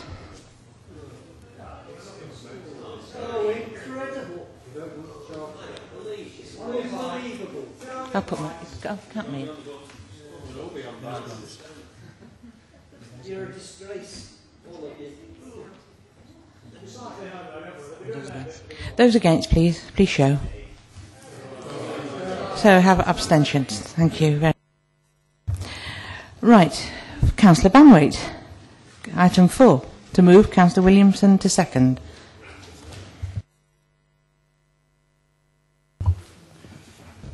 Thank you, Madam Mayor. It's our responsibility as councillors to promote democracy. However, in this important duty, we're facing our biggest challenge and a growing problem, that of voter apathy. In 1995, Council debated this very issue and agreed in principle to the merits of weekend voting by offering Derby as a pilot. However, as this wasn't an issue high on the government's agenda at the time, nothing came of it. Today, there is an even greater need to take action. At the last local elections, the overall turnout was about 34%, and in some of the wards, the average varied from 23% in Derwent to 47% in Allistry. Alarmingly, this is a downward trend. The fact of the matter is, the biggest party in our city is the no-vote party. Voter apathy is a complex problem with a range of reasons given by people as to why they don't vote. The government recognises this issue and asked all local authorities to comment on the merits of weekend voting as one way of encouraging more people to vote. Although a response is required by 23rd of September, this administration, which as we know prides itself on consultation, has failed to grasp its importance and seek the views of this council. This motion will allow us today to make our position clear and determine our response. Madam Mayor, since Thursday voting was introduced in 1972, the nature of society has changed drastically. Given that the majority of people work on weekdays, with many balancing family and childcare commitments with working either full or part-time, Thursday may not be the most convenient day for voting. This may be particularly true for women who remain the principal childcare providers. In addition, trends in working patterns, including hours worked, cooperation of employers, shift work, and long commutes to and from work, all place additional pressure on voters and may hinder and discourage voting on a weekday. By moving the polling day to a weekend, it could be more convenient and, as a result in increased turnout. As a comparison, many of our European neighbours vote on a weekend, including France, Belgium, Germany, Italy, Spain, Greece, Sweden and Switzerland. Our own twin city of Osnabrück votes on a weekend, and at their last local elections, the average turnout was much higher than ours, at about 47%. Madam Mayor, there is no magic bullet solution to tackling voter apathy, but I believe a series of changes that we must make in the next few years to capture the public imagination and get people excited about voting, including incentives. The government has talked about entering people who have voted into a lottery draw. I personally believe we should go one step further and work with retailers. Why shouldn't people vote on a Saturday at their favourite shopping centre or local supermarket and then get a small donation to a local charity or a local community project, or even a discount off the basket of groceries? Some people who don't want to see change say you cannot give incentive, it's our civic duty to vote. I accept that many of us here in this chamber probably vote because we see it as our civic responsibility. However, we must also accept that the last turnout shows that the vast majority who didn't vote don't. The fact of the matter is, the traditional argument against change just doesn't add up. And we all know that things that cannot change or evolve eventually go extinct. You can see many such examples at the Natural History Museum. A friend told me last night that two of the most successful singers are Madonna and Kylie Minogue, because they're as popular and as relevant today as they were when they first started in the early 1980s. Why? Because they've evolved and reinvented themselves time and time again. Madam Mayor, if we're to preserve and promote democracy, I think there's much we can learn from them. Thank you. Thank you. Councillor Turner, please. Councillor Jones, then. Second and reserve my right to speak later in the debate, Madam Mayor. Thank you. Councillor Jones. Thank you, Madam Mayor. we're all in this chamber looking for innovative ways to engage with our voting public out there. After all, 1995, when we last looked at this issue, was a long time ago. I've got no problem with responding to the government consultation, though I would like officers to check the date, because I gather it may be the 26th of September. And if we're looking at using other venues, again, I've not got a problem with that, but obviously we'll need to wait for government legislation because certain safeguards would need to be put in place. Finally, on the offer of a pilot in 2010, I've got, again, no problem with that, but I have got a very small amendment because I would like to be sure that we do it if we've got government grants available. So the officers have got the amendment and could perhaps read it out for me. The amendment consists of the addition of the following words to paragraph 2 of the motion. The additional words are, provided government funding is available to fund this initiative. Is that seconded, please? Thank you. Anybody want to speak on the amendment? I need to formally propose it, Madam Mayor, but I reserve my right to speak if anybody else wants to first. Councillor Harwood. Yes, I think the amendment should be incorporated into this. Certainly the citizens of Derby, if this is a pilot thing from the government, shouldn't be involved in having to pay out money. So I support the amendment. Councillor Carr. Thank you, Madam Mayor. Yes, I too am in favour of this motion, particularly as amended. I noticed, I went through the figures for the Darley by-election recently, and some of the turnouts were just appalling. So we do need to find more innovative ways of getting people to vote. And I would support both the amendment and the substantive motion, Madam Mayor. Anybody else wish to speak on the amendment? Councillor Williamson.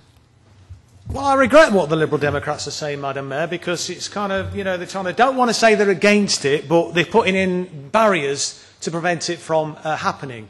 And yes, great, if we can get additional government funding for this, all well and good. But that shouldn't be a barrier to us moving ahead with this innovative way of bringing more people into the democratic engagement in this city.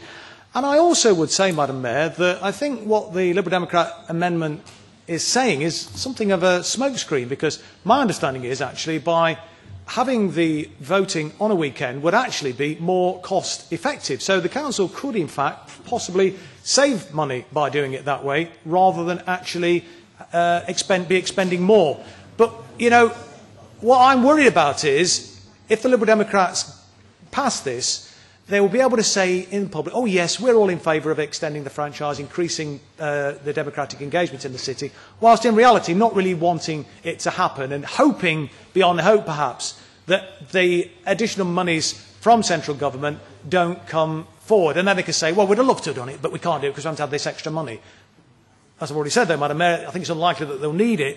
What I would prefer Council to do is to reject the Liberal Democrat motion. That won't preclude them, however, from actually lobbying for additional funding for a pilot, but we shouldn't actually predicate our insistence on trying to improve democratic engagement in this city on getting some extra government money. So I hope Council will oppose.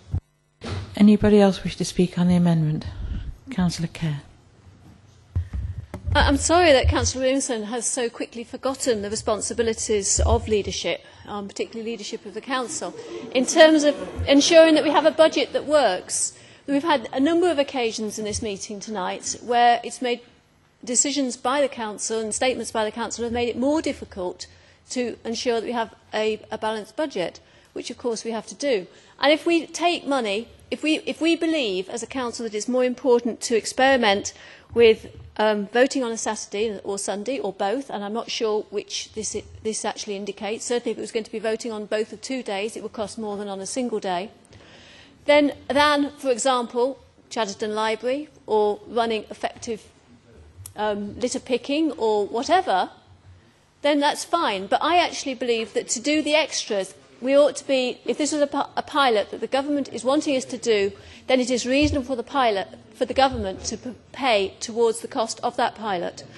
And if they wished us to do that, then they may well also wish us to do some investigative work and some analysis about what we're doing, which would be further additional costs.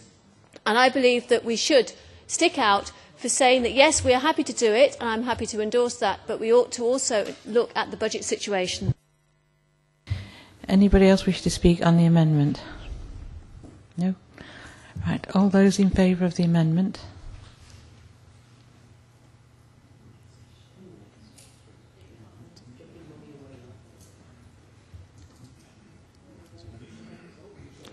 Those against the amendment?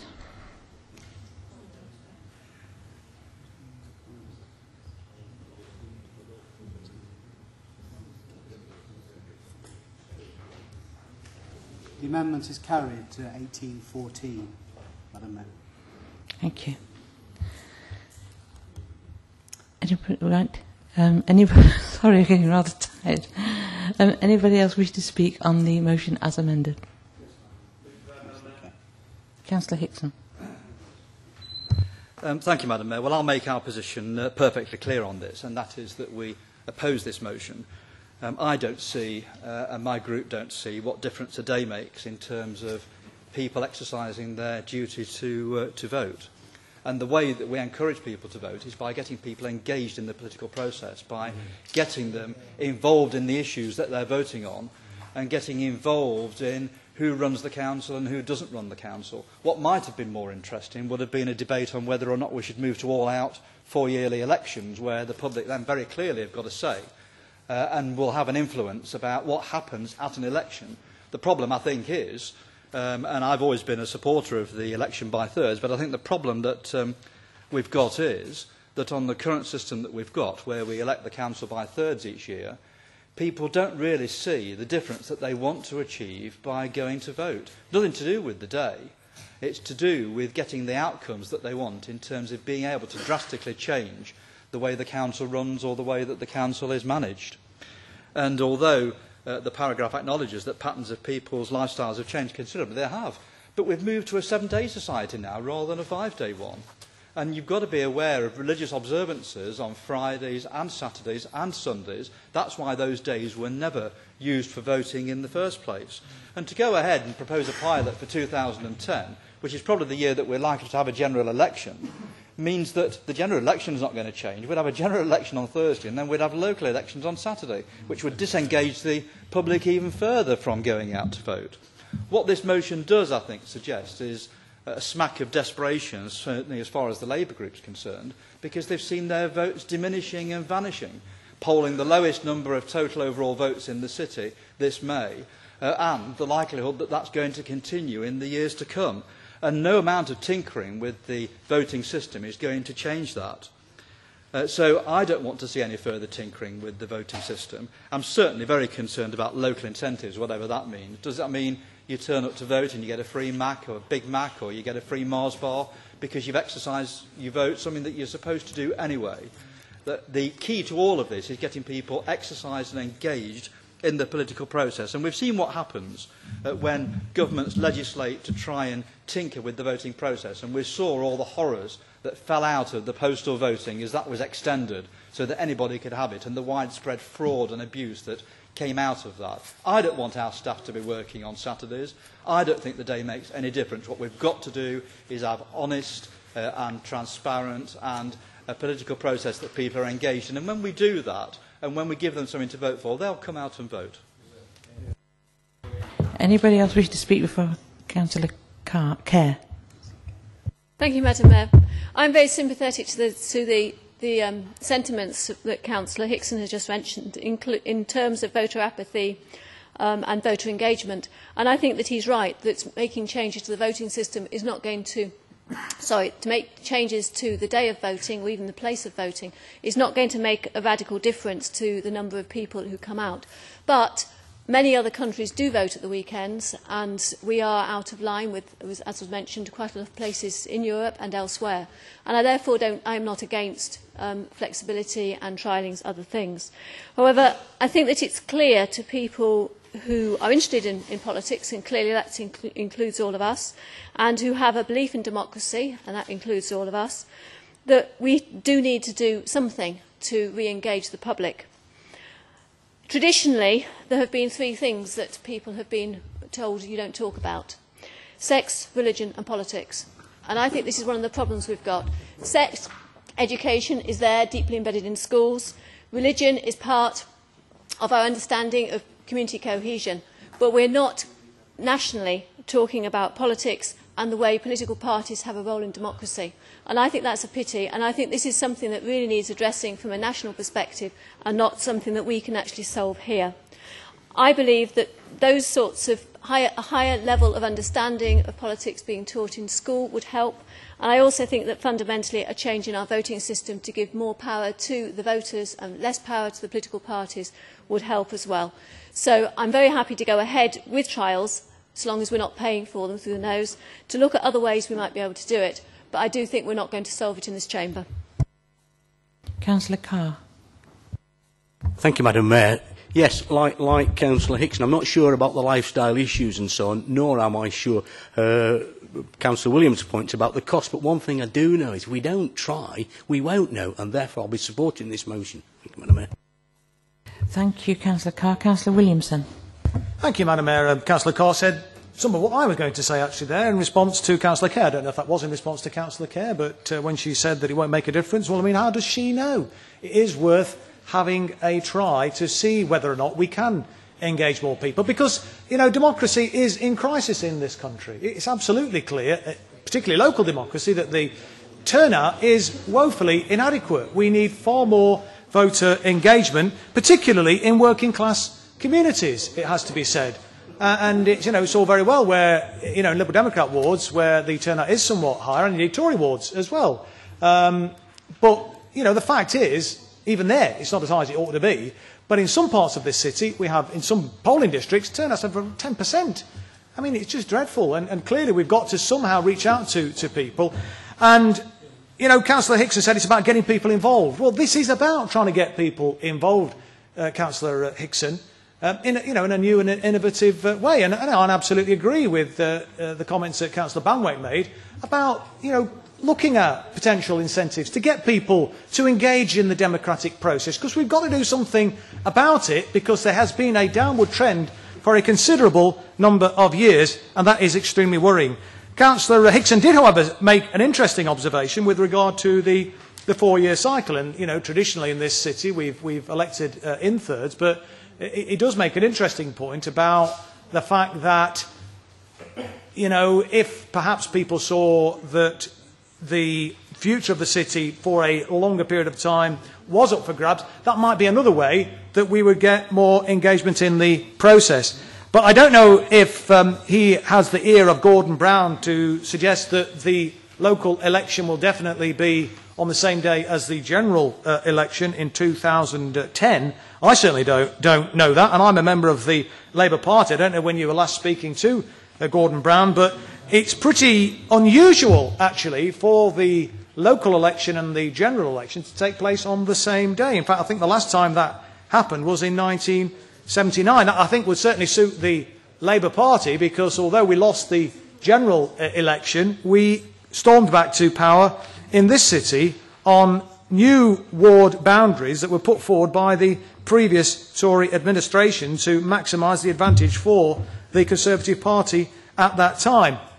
And I think I would also caution Councillor Hickson about his remarks in relation to Labour standing in the opinion polls and somehow suggesting that we're putting this forward as a way of bolstering our flagging support. And it's true to say that Labour's national opinion poll standing is not where I'd wish it to be. I mean, we had a pretty disastrous local election result in Derby and across the country. But I don't know if he's forgotten, but 1995 and 1996 and 1997 were pretty disastrous years, almost unprecedented election results for the Conservative Party in this city. And in 1995, Councillor Hickson lost his own seat in a very safe seat at the time. So, you know, these things do go in cycles, regrettably, and Labour will come back, and I'm still convinced that we'll win the general election, because when people see what the real choice is, when they see the investment that this Labour government has made in schools, in jobs, in prosperity, unprecedented prosperity in tackling poverty and improving employment rights,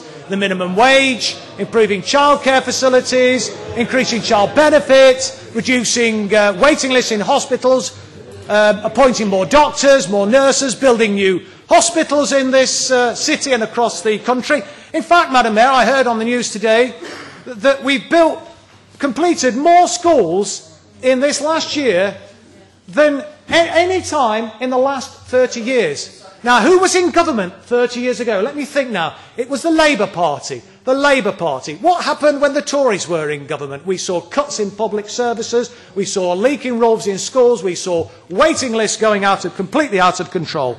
One thing I would disagree with, fundamentally disagree with Councillor Hickson with regards to incentives, however, whilst I do think it is well worthwhile actually looking at that, I would hope that we don't succumb to McDonald's and offer people a Big Mac in exchange for voting, because if anything will put certainly me off voting would be the prospect of a Big Mac at the end of it.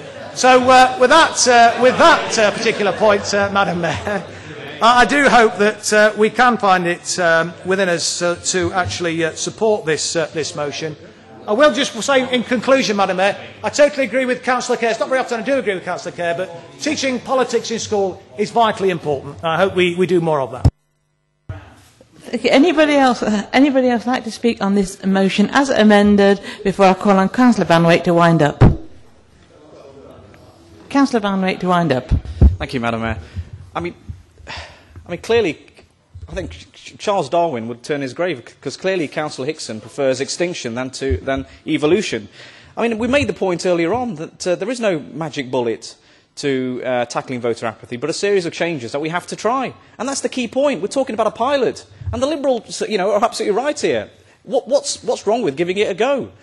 And I think nobody here suggests that the first time we introduce weekend voting, that there's going to be 100% turnout. It's a complex subject. I made that point as well. And I think it's disappointing that the Conservatives can't seem to be supporting this. Clearly they think it's acceptable that democracy, the voter turnout continues to be a downward trend. That's unacceptable. And I make the point again. It's our duty and responsibility to promote democracy and to try new and innovative ideas. Surely that's our role as leaders. What are they frightened of? Well, there we are. Madam Mayor, I think this is an exciting and innovative... Madam Mayor, I think this is an innovative way of capturing the public's imagination and looking at a way of encouraging more people to vote. And I would certainly urge all councillors to support this. Thank you. Thank you, Councillor Barnett. All those in favour of the motion as amended? Anybody against? It's carried. Thank you. Councillor Banwaite to move.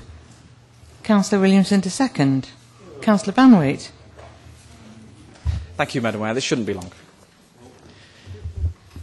This year is the 90th anniversary of the end of the Great War on Armistice Day. Since then, Remembrance Sunday has come to symbolise for us the great sacrifice made by servicemen and women from many different cultures and nations. When I was a schoolboy, my friends and I listened to the stories of our teachers who had fought alongside veterans from India, Pakistan and the West Indies. Each of us, regardless of our country of origin, could share in a united sense of pride and patriotism at the massive contribution made by soldiers from many countries. Soldiers like those from today's India and Pakistan who fought and died to secure the bridge at Monte Cassino, fighting alongside their British comrades.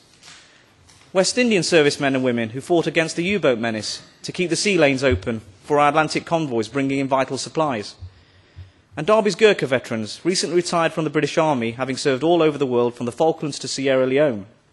Madam Mayor, this Labour Group motion is about paying our respect to those brave servicemen and women. Council therefore calls on the Mayor's Office to work in partnership with the British Legion and community groups to raise awareness of the contribution of Black and Asian veterans through exhibitions in the media and invite them to participate in this year's and future remembrance services. Thank you. Thank you. Councillor Turner. Thank you. Looking around the chamber at its youthful composition, there cannot be many of us who experienced the whole length of the Second World War, but I'm among those. And I can remember waiting... Point of order. Has it been seconded, please? Who seconded the motion? It's seconded by Councillor Williamson. I'm sorry. Yeah. Would you like to formally second it, please? Seconded by myself and reserve my right to speak later in the debate. Thank you. Is that okay? Happy with that? Yes, thank you. I can remember waiting in the hall of the house I was living in London, my father explaining that buzz you can hear, when you hear it, you're okay. When it stops, you may not be. And it's men and women, such as has been highlighted in Councillor Banwaite's motion, that actually ensured, in conjunction with people from across the whole world, that fascism was defeated by people from many countries, whether they were part of the empire, the dominions, or otherwise. And I think my experience tells me that since that war ended, people from the communities Ranjit has referred to, Councillor Banwaite has referred to, have not really had the recognition they should have, and I will really welcome this motion. Thank you. Councillor Nath. Thank you, Madam Mayor. Anybody could run along with the sentiments expressed in the resolution or in the motion, but when you take the sentiments out, just park it for a minute, look at the facts that are contained in this motion, you will see that it's an absolutely desperate attempt by the Labour leader to regain some of the support which he has lost from the Asian and ethnic communities over the last couple of years. Now, let's look at the facts. I came to this council in 1996, and the first Asian mayor, Councillor Dhinsa, may God bless his soul, was the first one, in my knowledge, to initiate promoting the diversity and also recognizing the contribution of the people, whether they made it in the war or in other spheres, from the Indian subcontinent. And that practice has continued throughout the years, irrespective of whosoever the mayor is or whichever party that mayor belonged to. So simply saying that the mayor's office should do more, and without even recognizing what has already been done, that clearly speaks for about the lack of knowledge Councillor Banbeth has. I can excuse him, he's been only 2 years on the council, so perhaps he doesn't know the history, so he got to know a little bit more about that. Now, if you could just go back to the last year, when Councillor Latham was the mayor of the city, she went 2 steps ahead. She invited the women, particularly from the Asian group, to come to her parlour and speak and discuss issues they were facing. She then went to the Muslim community, which has not been invited so often to the mayor parlour. She invited them, and she invited other communities as well to the mayor's parlour.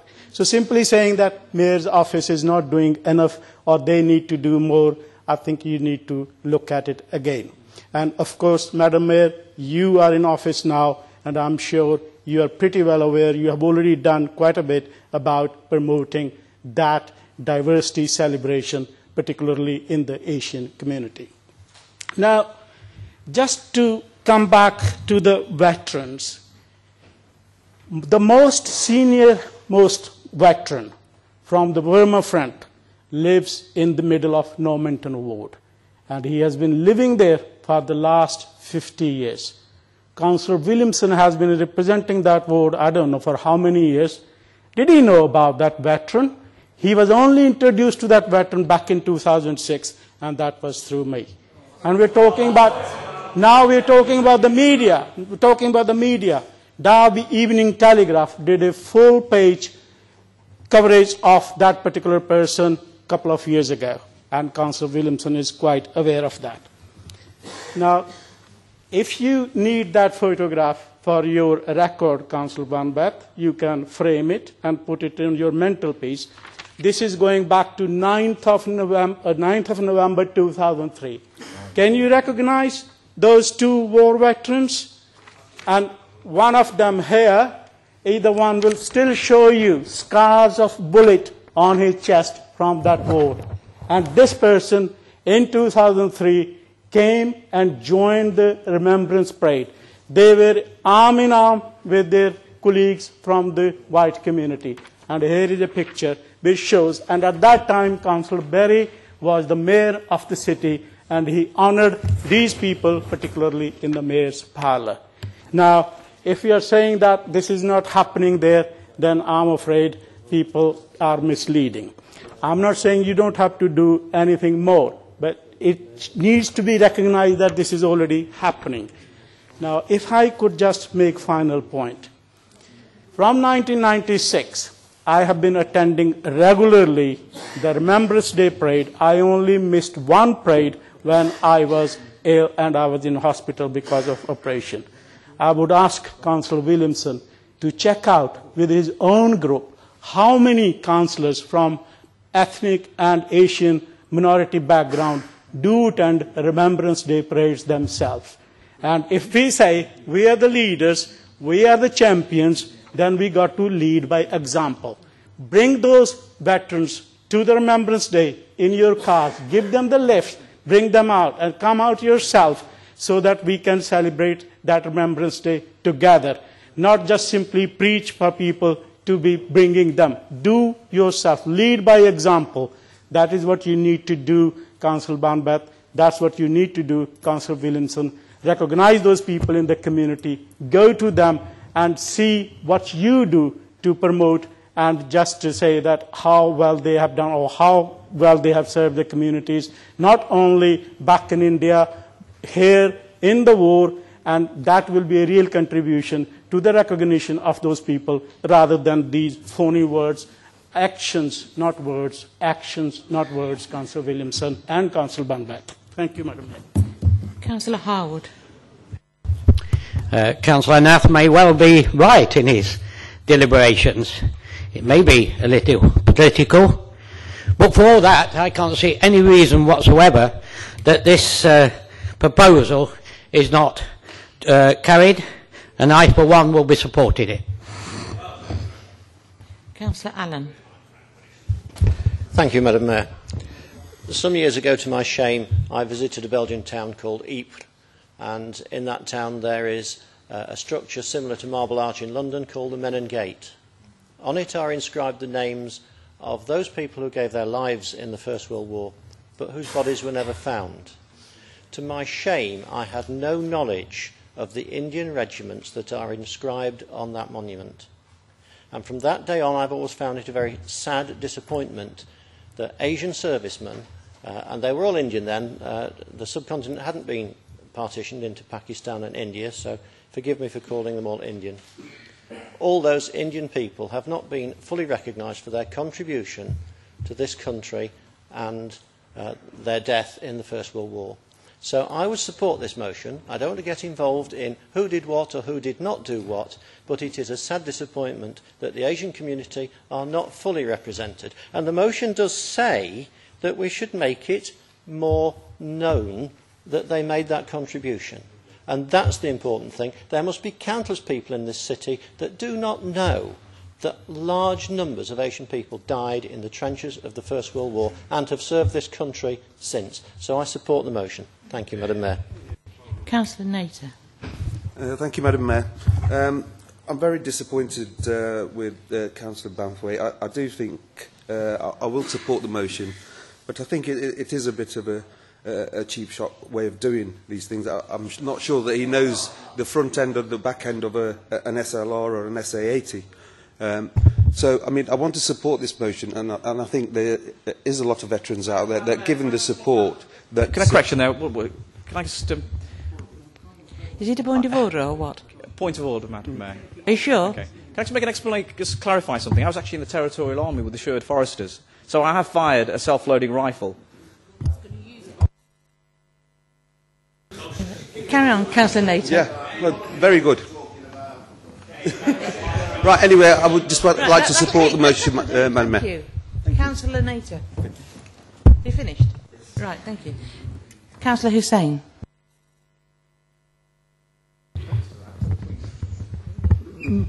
Madam Mayor, I have to say, I didn't really intend to speak on it, and I didn't think many people will speak against the motion, and I have to say, two councillors who've disappointed me most are Councillor Nath and Councillor Nater, because it's not just about what they said, but their attitude towards this motion, to me, disappoints me most.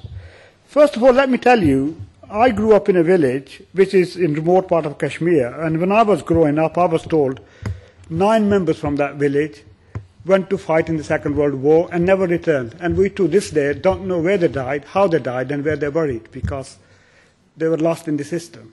And I think it's important that those people who have made contributions of that nature are actually remembered in the British story when it's told, because it is quite easy to forget that other people who were in far-flung places also sacrificed their life and also sacrificed for the freedom that we've got. And unless we consciously, now and again, turn our mind on that and remember it, we can quite easily forget.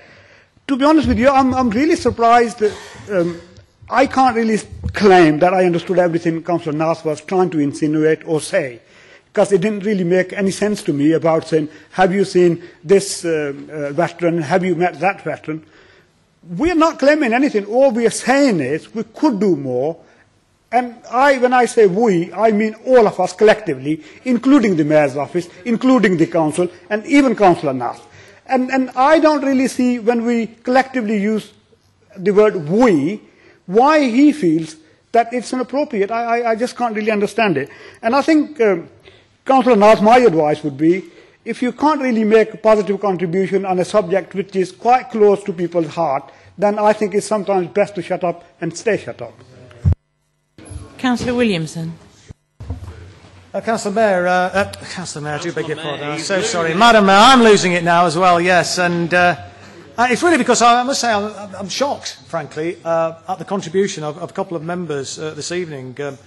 Councillor Nater, once again, I fail to understand what he's talking about. And he talks about it's a cheap shot. I really just don't understand what you mean by that. What we are attempting to do here is give recognition to people who have made a massive sacrifice. But, people used to talk about, the Forgotten Army in the Far East. I mean, they very much are. The people from particularly the Indian subcontinent, are the Forgotten Army. And as for Councillor Nath, to say his contribution is disappointing is an understatement. Frankly, I think he's brought shame on his group, shame on himself, and embarrassment. And shame indeed on this council chamber with the contribution that we heard from him this evening. And he seems to be eaten up by some sort of bitterness. I don't know why, but as Councillor Hussain has said, if you can't make a positive contribution on what I would have thought would have been, a non-controversial but really important issue like this, it is better just to, hold your counsel, not make any contribution, and not sort of embarrass yourself and embarrass your leadership and embarrass your entire group and, as I say, the whole of this chamber.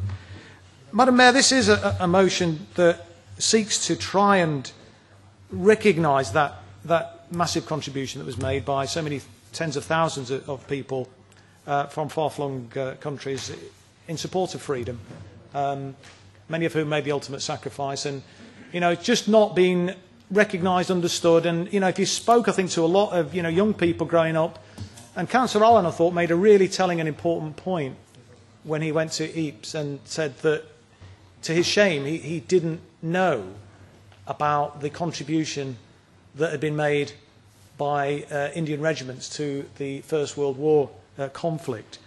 And, that will be true, I would suspect, of 90% or more of the population of this country and indeed of this city. And my own father fought in the war, fought through the entire Second World War, was at Monte Cassino, saw many of his best friends killed and maimed there, but he fought side by side with Indian and Pakistani soldiers.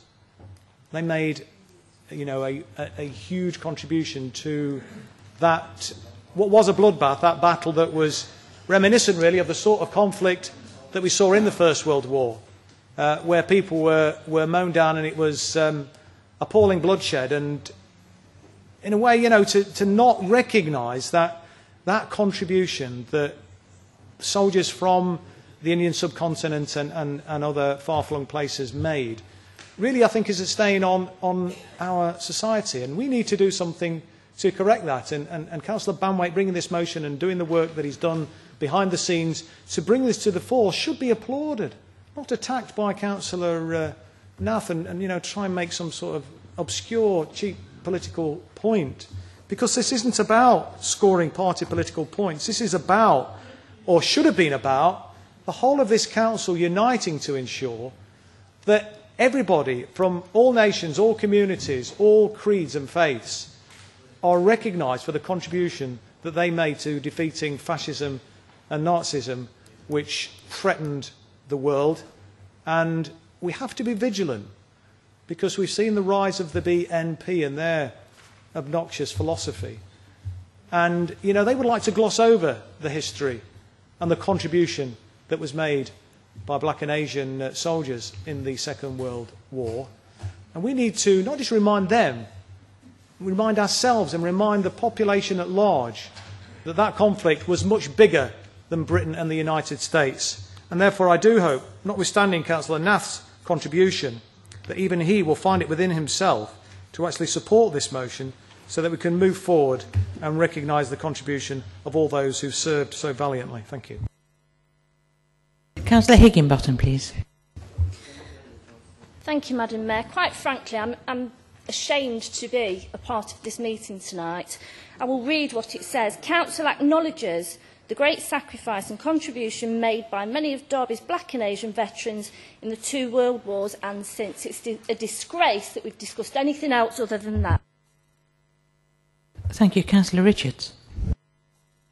Thank you, Madam Mayor. I was somewhat reluctant to comment on this motion for 2 reasons. I mean, firstly, I'm aware of the good work carried out by the Royal British Legion and their defined obligations to work for peace throughout the world. Secondly, Madam Mayor, I have not been given a mandate to raise issues on behalf of the black and Asian veterans. And in view of that, I question Councillor Banwait's authority to speak on behalf of black veterans. Now, in view of this, Madam Mayor, I think this matter would have been better served by submitting this proposal to the relevant diversity forum and have a debate there about this motion. Thank you, Madam Mayor. Thank you. Councillor Dinser. Thank you, Madam Mayor. I don't profess to be aware of all the issues to do with veterans and, for that matter, the First and Second World War. And I certainly don't want to undermine the contributions and the efforts made by previous individuals, mayors and people in the city of Derby to raising the awareness of veterans who fought for the freedom of their own countries and for the world in terms of fighting oppression and fascism and upholding the integrity of democracy. So in that sense, nobody does more or less, and that we should not be competing with the contributions made by different communities and different groups. This motion, I don't think, tries to communicate the view that nothing has been done previously or nothing will be done more in the future. All it's trying to do is recognise that we can promote more awareness within ourselves, within our communities, and the diverse communities of the city of Derby to ensure that we continue to raise the contributions of all the different communities and races and ethnic groups that contributed to fighting oppression and securing democracy. So on that basis, I do support this motion, and I don't think today it was the right time to actually raise issues about who's done more and who's done less. And I think for that matter, I think the reason I have decided to speak is just to make that clear point. And I know my father's name, Councillor Dinser's name, was used to say that he did quite a lot, and I know he did, not only when he was mayor of the city of Derby, before he was the mayor of the city of Derby, afterwards as well, to promote the veterans and those he knew who had fought from many different communities in the war and in other fights of oppression which we face, all of us in our communities. So for that reason, I support this motion, but I don't want to take on the pretense that this motion is doing something new and innovative. It's actually trying to reinforce our memory of all the contributions made by all the different communities and to see if we can do more than that has happened previously. For that reason, I think I am very clear that I want to support this motion, and I hope that the whole of the Chamber supports the intent and the sort of the good-natured the thrust behind this motion. So I would invite everybody to support this motion today. Thank you, Madam. Thank you. Anybody else like to speak before I ask? Councillor Carr. Thank you, Madam Mayor.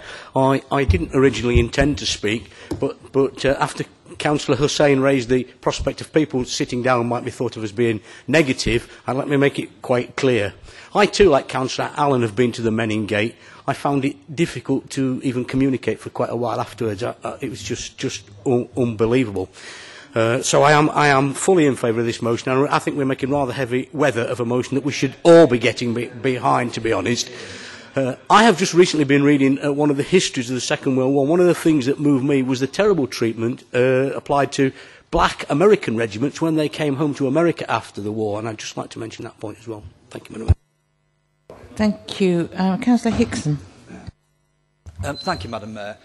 I think it's important that when we come to discuss issues like this, that two things happen if we can possibly achieve it. One is that on a subject like this, it doesn't get political, because I don't think it's helpful, and I don't think it shows the appropriate respect to the topic that we're discussing. And I think, although I understand it's difficult, that we shouldn't be overly emotive about the issue. We need to look at it in terms of the outcomes that we want to achieve in the motion. And I've got some support for the motion as it stands, but my problem with it is this. The focus of it, as it's currently written, is too narrow. And I understand what Councillor Banwaite is trying to achieve, and I don't want to, and I'm picking my words carefully, and unusually for me, I want to try and pour some oil on what seems to have become troubled waters in terms of this debate and the way that it's gone. But I understand about the contribution that was made by Derby's Black and Asian veterans, but there were other veterans as well that made a contribution. There were Polish veterans, for example, of which there was a sizable community in Derby and still is. There were Jewish veterans who made a sizable contribution and live in this city. And I just worry about passing a motion here where the focus is so narrowly concentrated on one particular ethnic minority group of veterans to the exclusion of others who I also think have become progressively disenfranchised from the Remembrance Day services, that we're in danger of offending other groups, other minority groups who've also got a role to play when we come to remembering the contributions made by servicemen and women for this country. And in the spirit of that, I want both to widen the franchise in terms of the groups that we ought to be talking to encourage and to raise the profile of in this city and get them to Remembrance Day services and to make sure that their contribution is properly heard and debated, and to make sure that we consult properly with the organisations who represent those people, not just the British Legion, but there are other organisations, other service organisations and other organisations that support those who are in the services. And I want to make sure that we've got a proper debate, and it's timely now, as Councillor Banwaite says. It's 90 years this year since the end of the Great War. It's time that we had a look at this again. It's time that we tried to enfranchise all of those people who feel disconnected, for whatever reason, from the current way that we organise remembrance services, and to make sure that we get it right. I do think that the Council has an important, if not a pivotal role in getting people involved in Remembrance Day services and in remembering the contributions that people made. And if we don't do it, it's unlikely that anybody else will. It's our prime responsibility to do this, and I want to make sure that we do it properly. So in the spirit of consensus, I want to propose an amendment. I've got it here for Mr. Foote.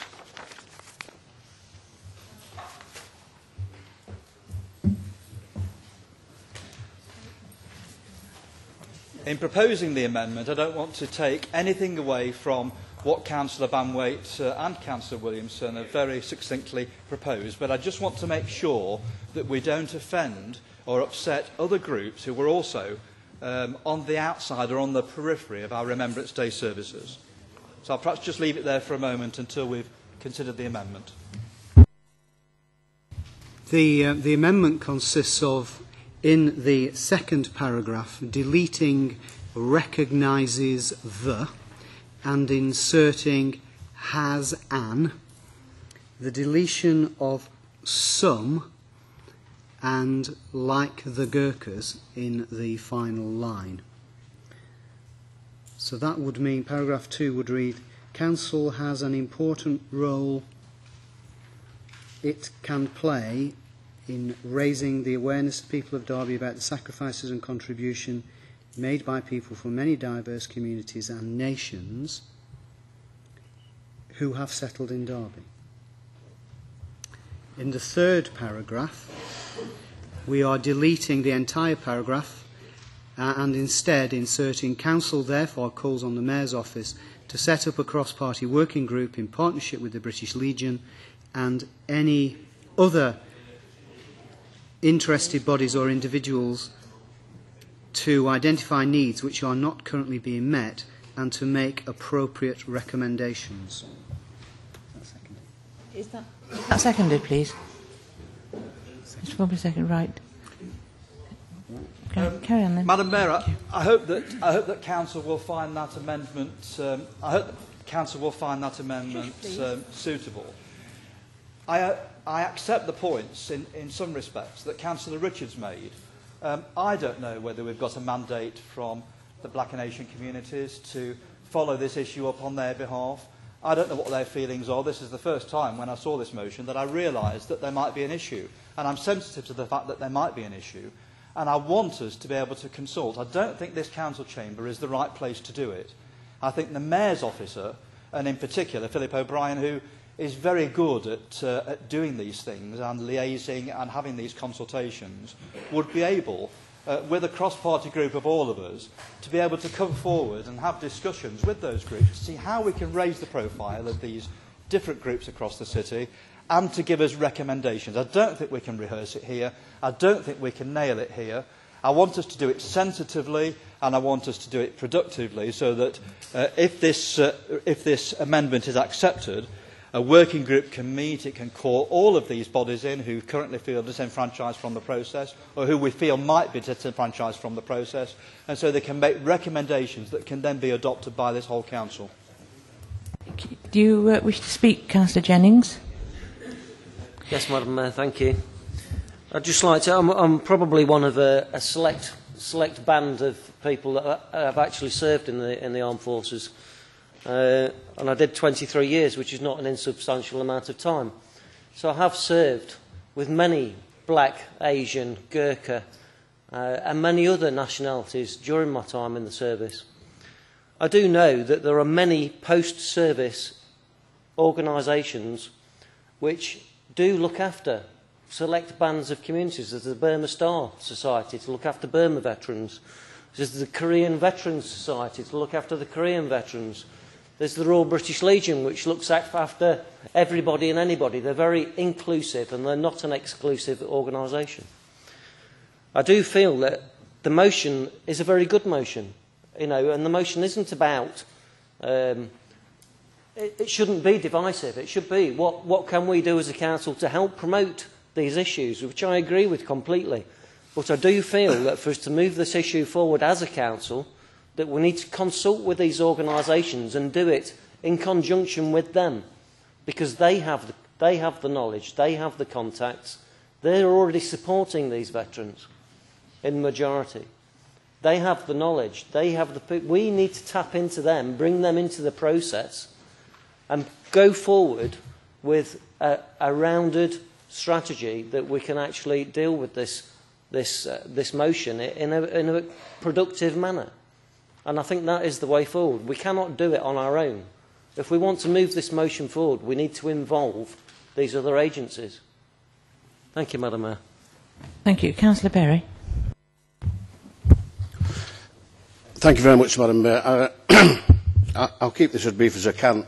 There's nobody in this chamber who could have served in the armed forces longer than I did. It's impossible, because I did as long as you possibly can. I also like to point out my father served in the First World War, the Second World War, and in between the two wars he served in India for 7 years. And at home I proudly got all his medals, including his India General Service Medal, with a clasp for, believe it or not, Afghanistan. This motion is a good motion, but I also agree wholeheartedly with the amendment as put by Councillor Hickson. We need to involve more people across the whole spectrum of people who don't attend the remembrance services for whatever reason they don't attend it. When I was the mayor, and I promised I'd never say that, but I've said it, when I was the mayor, I tried my best to integrate as much as I possibly could and get more people, along with Phil O'Brien, I hasten to add as well, to come and get more people attending from whatever background they came from. And I think it worked. And the Mayor's Office has done a fantastic job over the years of doing this, and they continue to do so today. Just on one other point I might make, I remember very clearly my father talking at the doorstep to the biggest Sikh I've ever seen in my life. I don't know what they were talking about because my dad was a Yorkshireman. But so, what I do, if you listen to me, and please go with this amended version of it, because I do want to see as many people as possible at the Remembrance Day for the exact purpose it was set. Thank you very much for listening to me. Thank you, Councillor Berwick. Councillor Williamson. We are making heavy weather of this, Madam Mayor, it seems to me, and I'm not clear from the amendment, and it might be helpful perhaps if Mr Foote would read it out again, what it's actually saying. I think we're all kind of falling out with ourselves to agree with each other. The purpose of this motion is very clearly to ensure that the Black and Asian community in this city is recognised and participates in the Remembrance Sunday service. But it doesn't stop just there. I mean, if you read paragraph 2, it talks about the sacrifices and contribution made by people from many diverse cultures and nations, and just cites the Gurkhas by way of example. And if that causes difficulty for some members of the Chamber, then I'm sure there wouldn't be a problem in removing that example. Although I'm not quite sure why the need for that, or why indeed it should cause such a concern. But if there is a concern, then I'm sure we wouldn't have a difficulty in removing that particular sentence from the motion. But I do think it's important that we refer in the motion to the contribution of the Black and Asian community, because they are singularly absent from the Remembrance Sunday service. If you look at the number of Black and Asian faces in the crowd that gather and the people that participate in the service proper, they're very few and far between. And I think it's important that we don't lose sight of that by dressing it up by saying we want to recognise, as we do, the contribution made by all communities, and then wrapping it up somehow the Black and Asian community in that sort of catch-all sentence. That catch-all sentence is already in there. I think it's important, Madam Mayor, and I don't know, and I wasn't clear from when Mr Foote read it out, whether the proposal is in the amendment to remove any reference to Black and Asian veterans. I mean, if we wanted to say Black and Asian veterans and representatives from other minority groups, I'd have no difficulty with that. I mean, we're referring to that in the second paragraph. But I think it's important that we're making that statement explicitly clear, because, that is sadly lacking, in my view, in the Remembrance Service activities in Derby and probably elsewhere in the country. But we're only concerned with Derby for the purposes of this debate. So I'd appreciate some clarification on that, Madam Mayor, and maybe if Mr Foote could, or yourself could perhaps read again what the amended motion would say. And I do hope that we can get, well, if not unanimous support, certainly majority support to move this forward, because it really would be a sad day if we found ourselves unable to move forward on what ought to be a fairly uncontentious proposition. Madam Mayor, the amendment doesn't affect the first paragraph of the motion at all. The amendments are to the second paragraph, which would then read, Council has an important role it can play in raising awareness to the people of Derby about the sacrifice and contribution made by people from many diverse cultures and nations who have settled in Derby. The third paragraph is deleted and replaced with the following. Council therefore calls on the Mayor's Office to set up a cross-party working group in partnership with the British Legion and any other interested bodies or individuals to identify needs which are not currently being met and to make appropriate recommendations. Thank you. Can I just say we accept the amendment? So, Take the vote on the amendment. can we have the vote on the amendment first, please? Okay. Carried. Back to the substantive. Councillor Banway. Councillor Banway, do you wish to speak? No. Madam Mayor, I would like to say something, please, before we quickly move to the vote. Okay. We'll move. Okay, we're running out of time. We'll move to the vote. All in favour? It's carried. Madam Mayor. Madam Mayor. Now, who's that? Oh, sorry. It is 10 o'clock. Yeah, under CP10, Madam Mayor, can we call for an extension to proceedings? I'm informed it's too late because it's 10 o'clock. It is according to that one. Oh, look, we've had this debate before. It is... I'm going to have to... I'm taking advice. No. Well, it's that clock we go by. I'm told that's the clock we go by, Councillor Jennings, and it's 10 o'clock, so...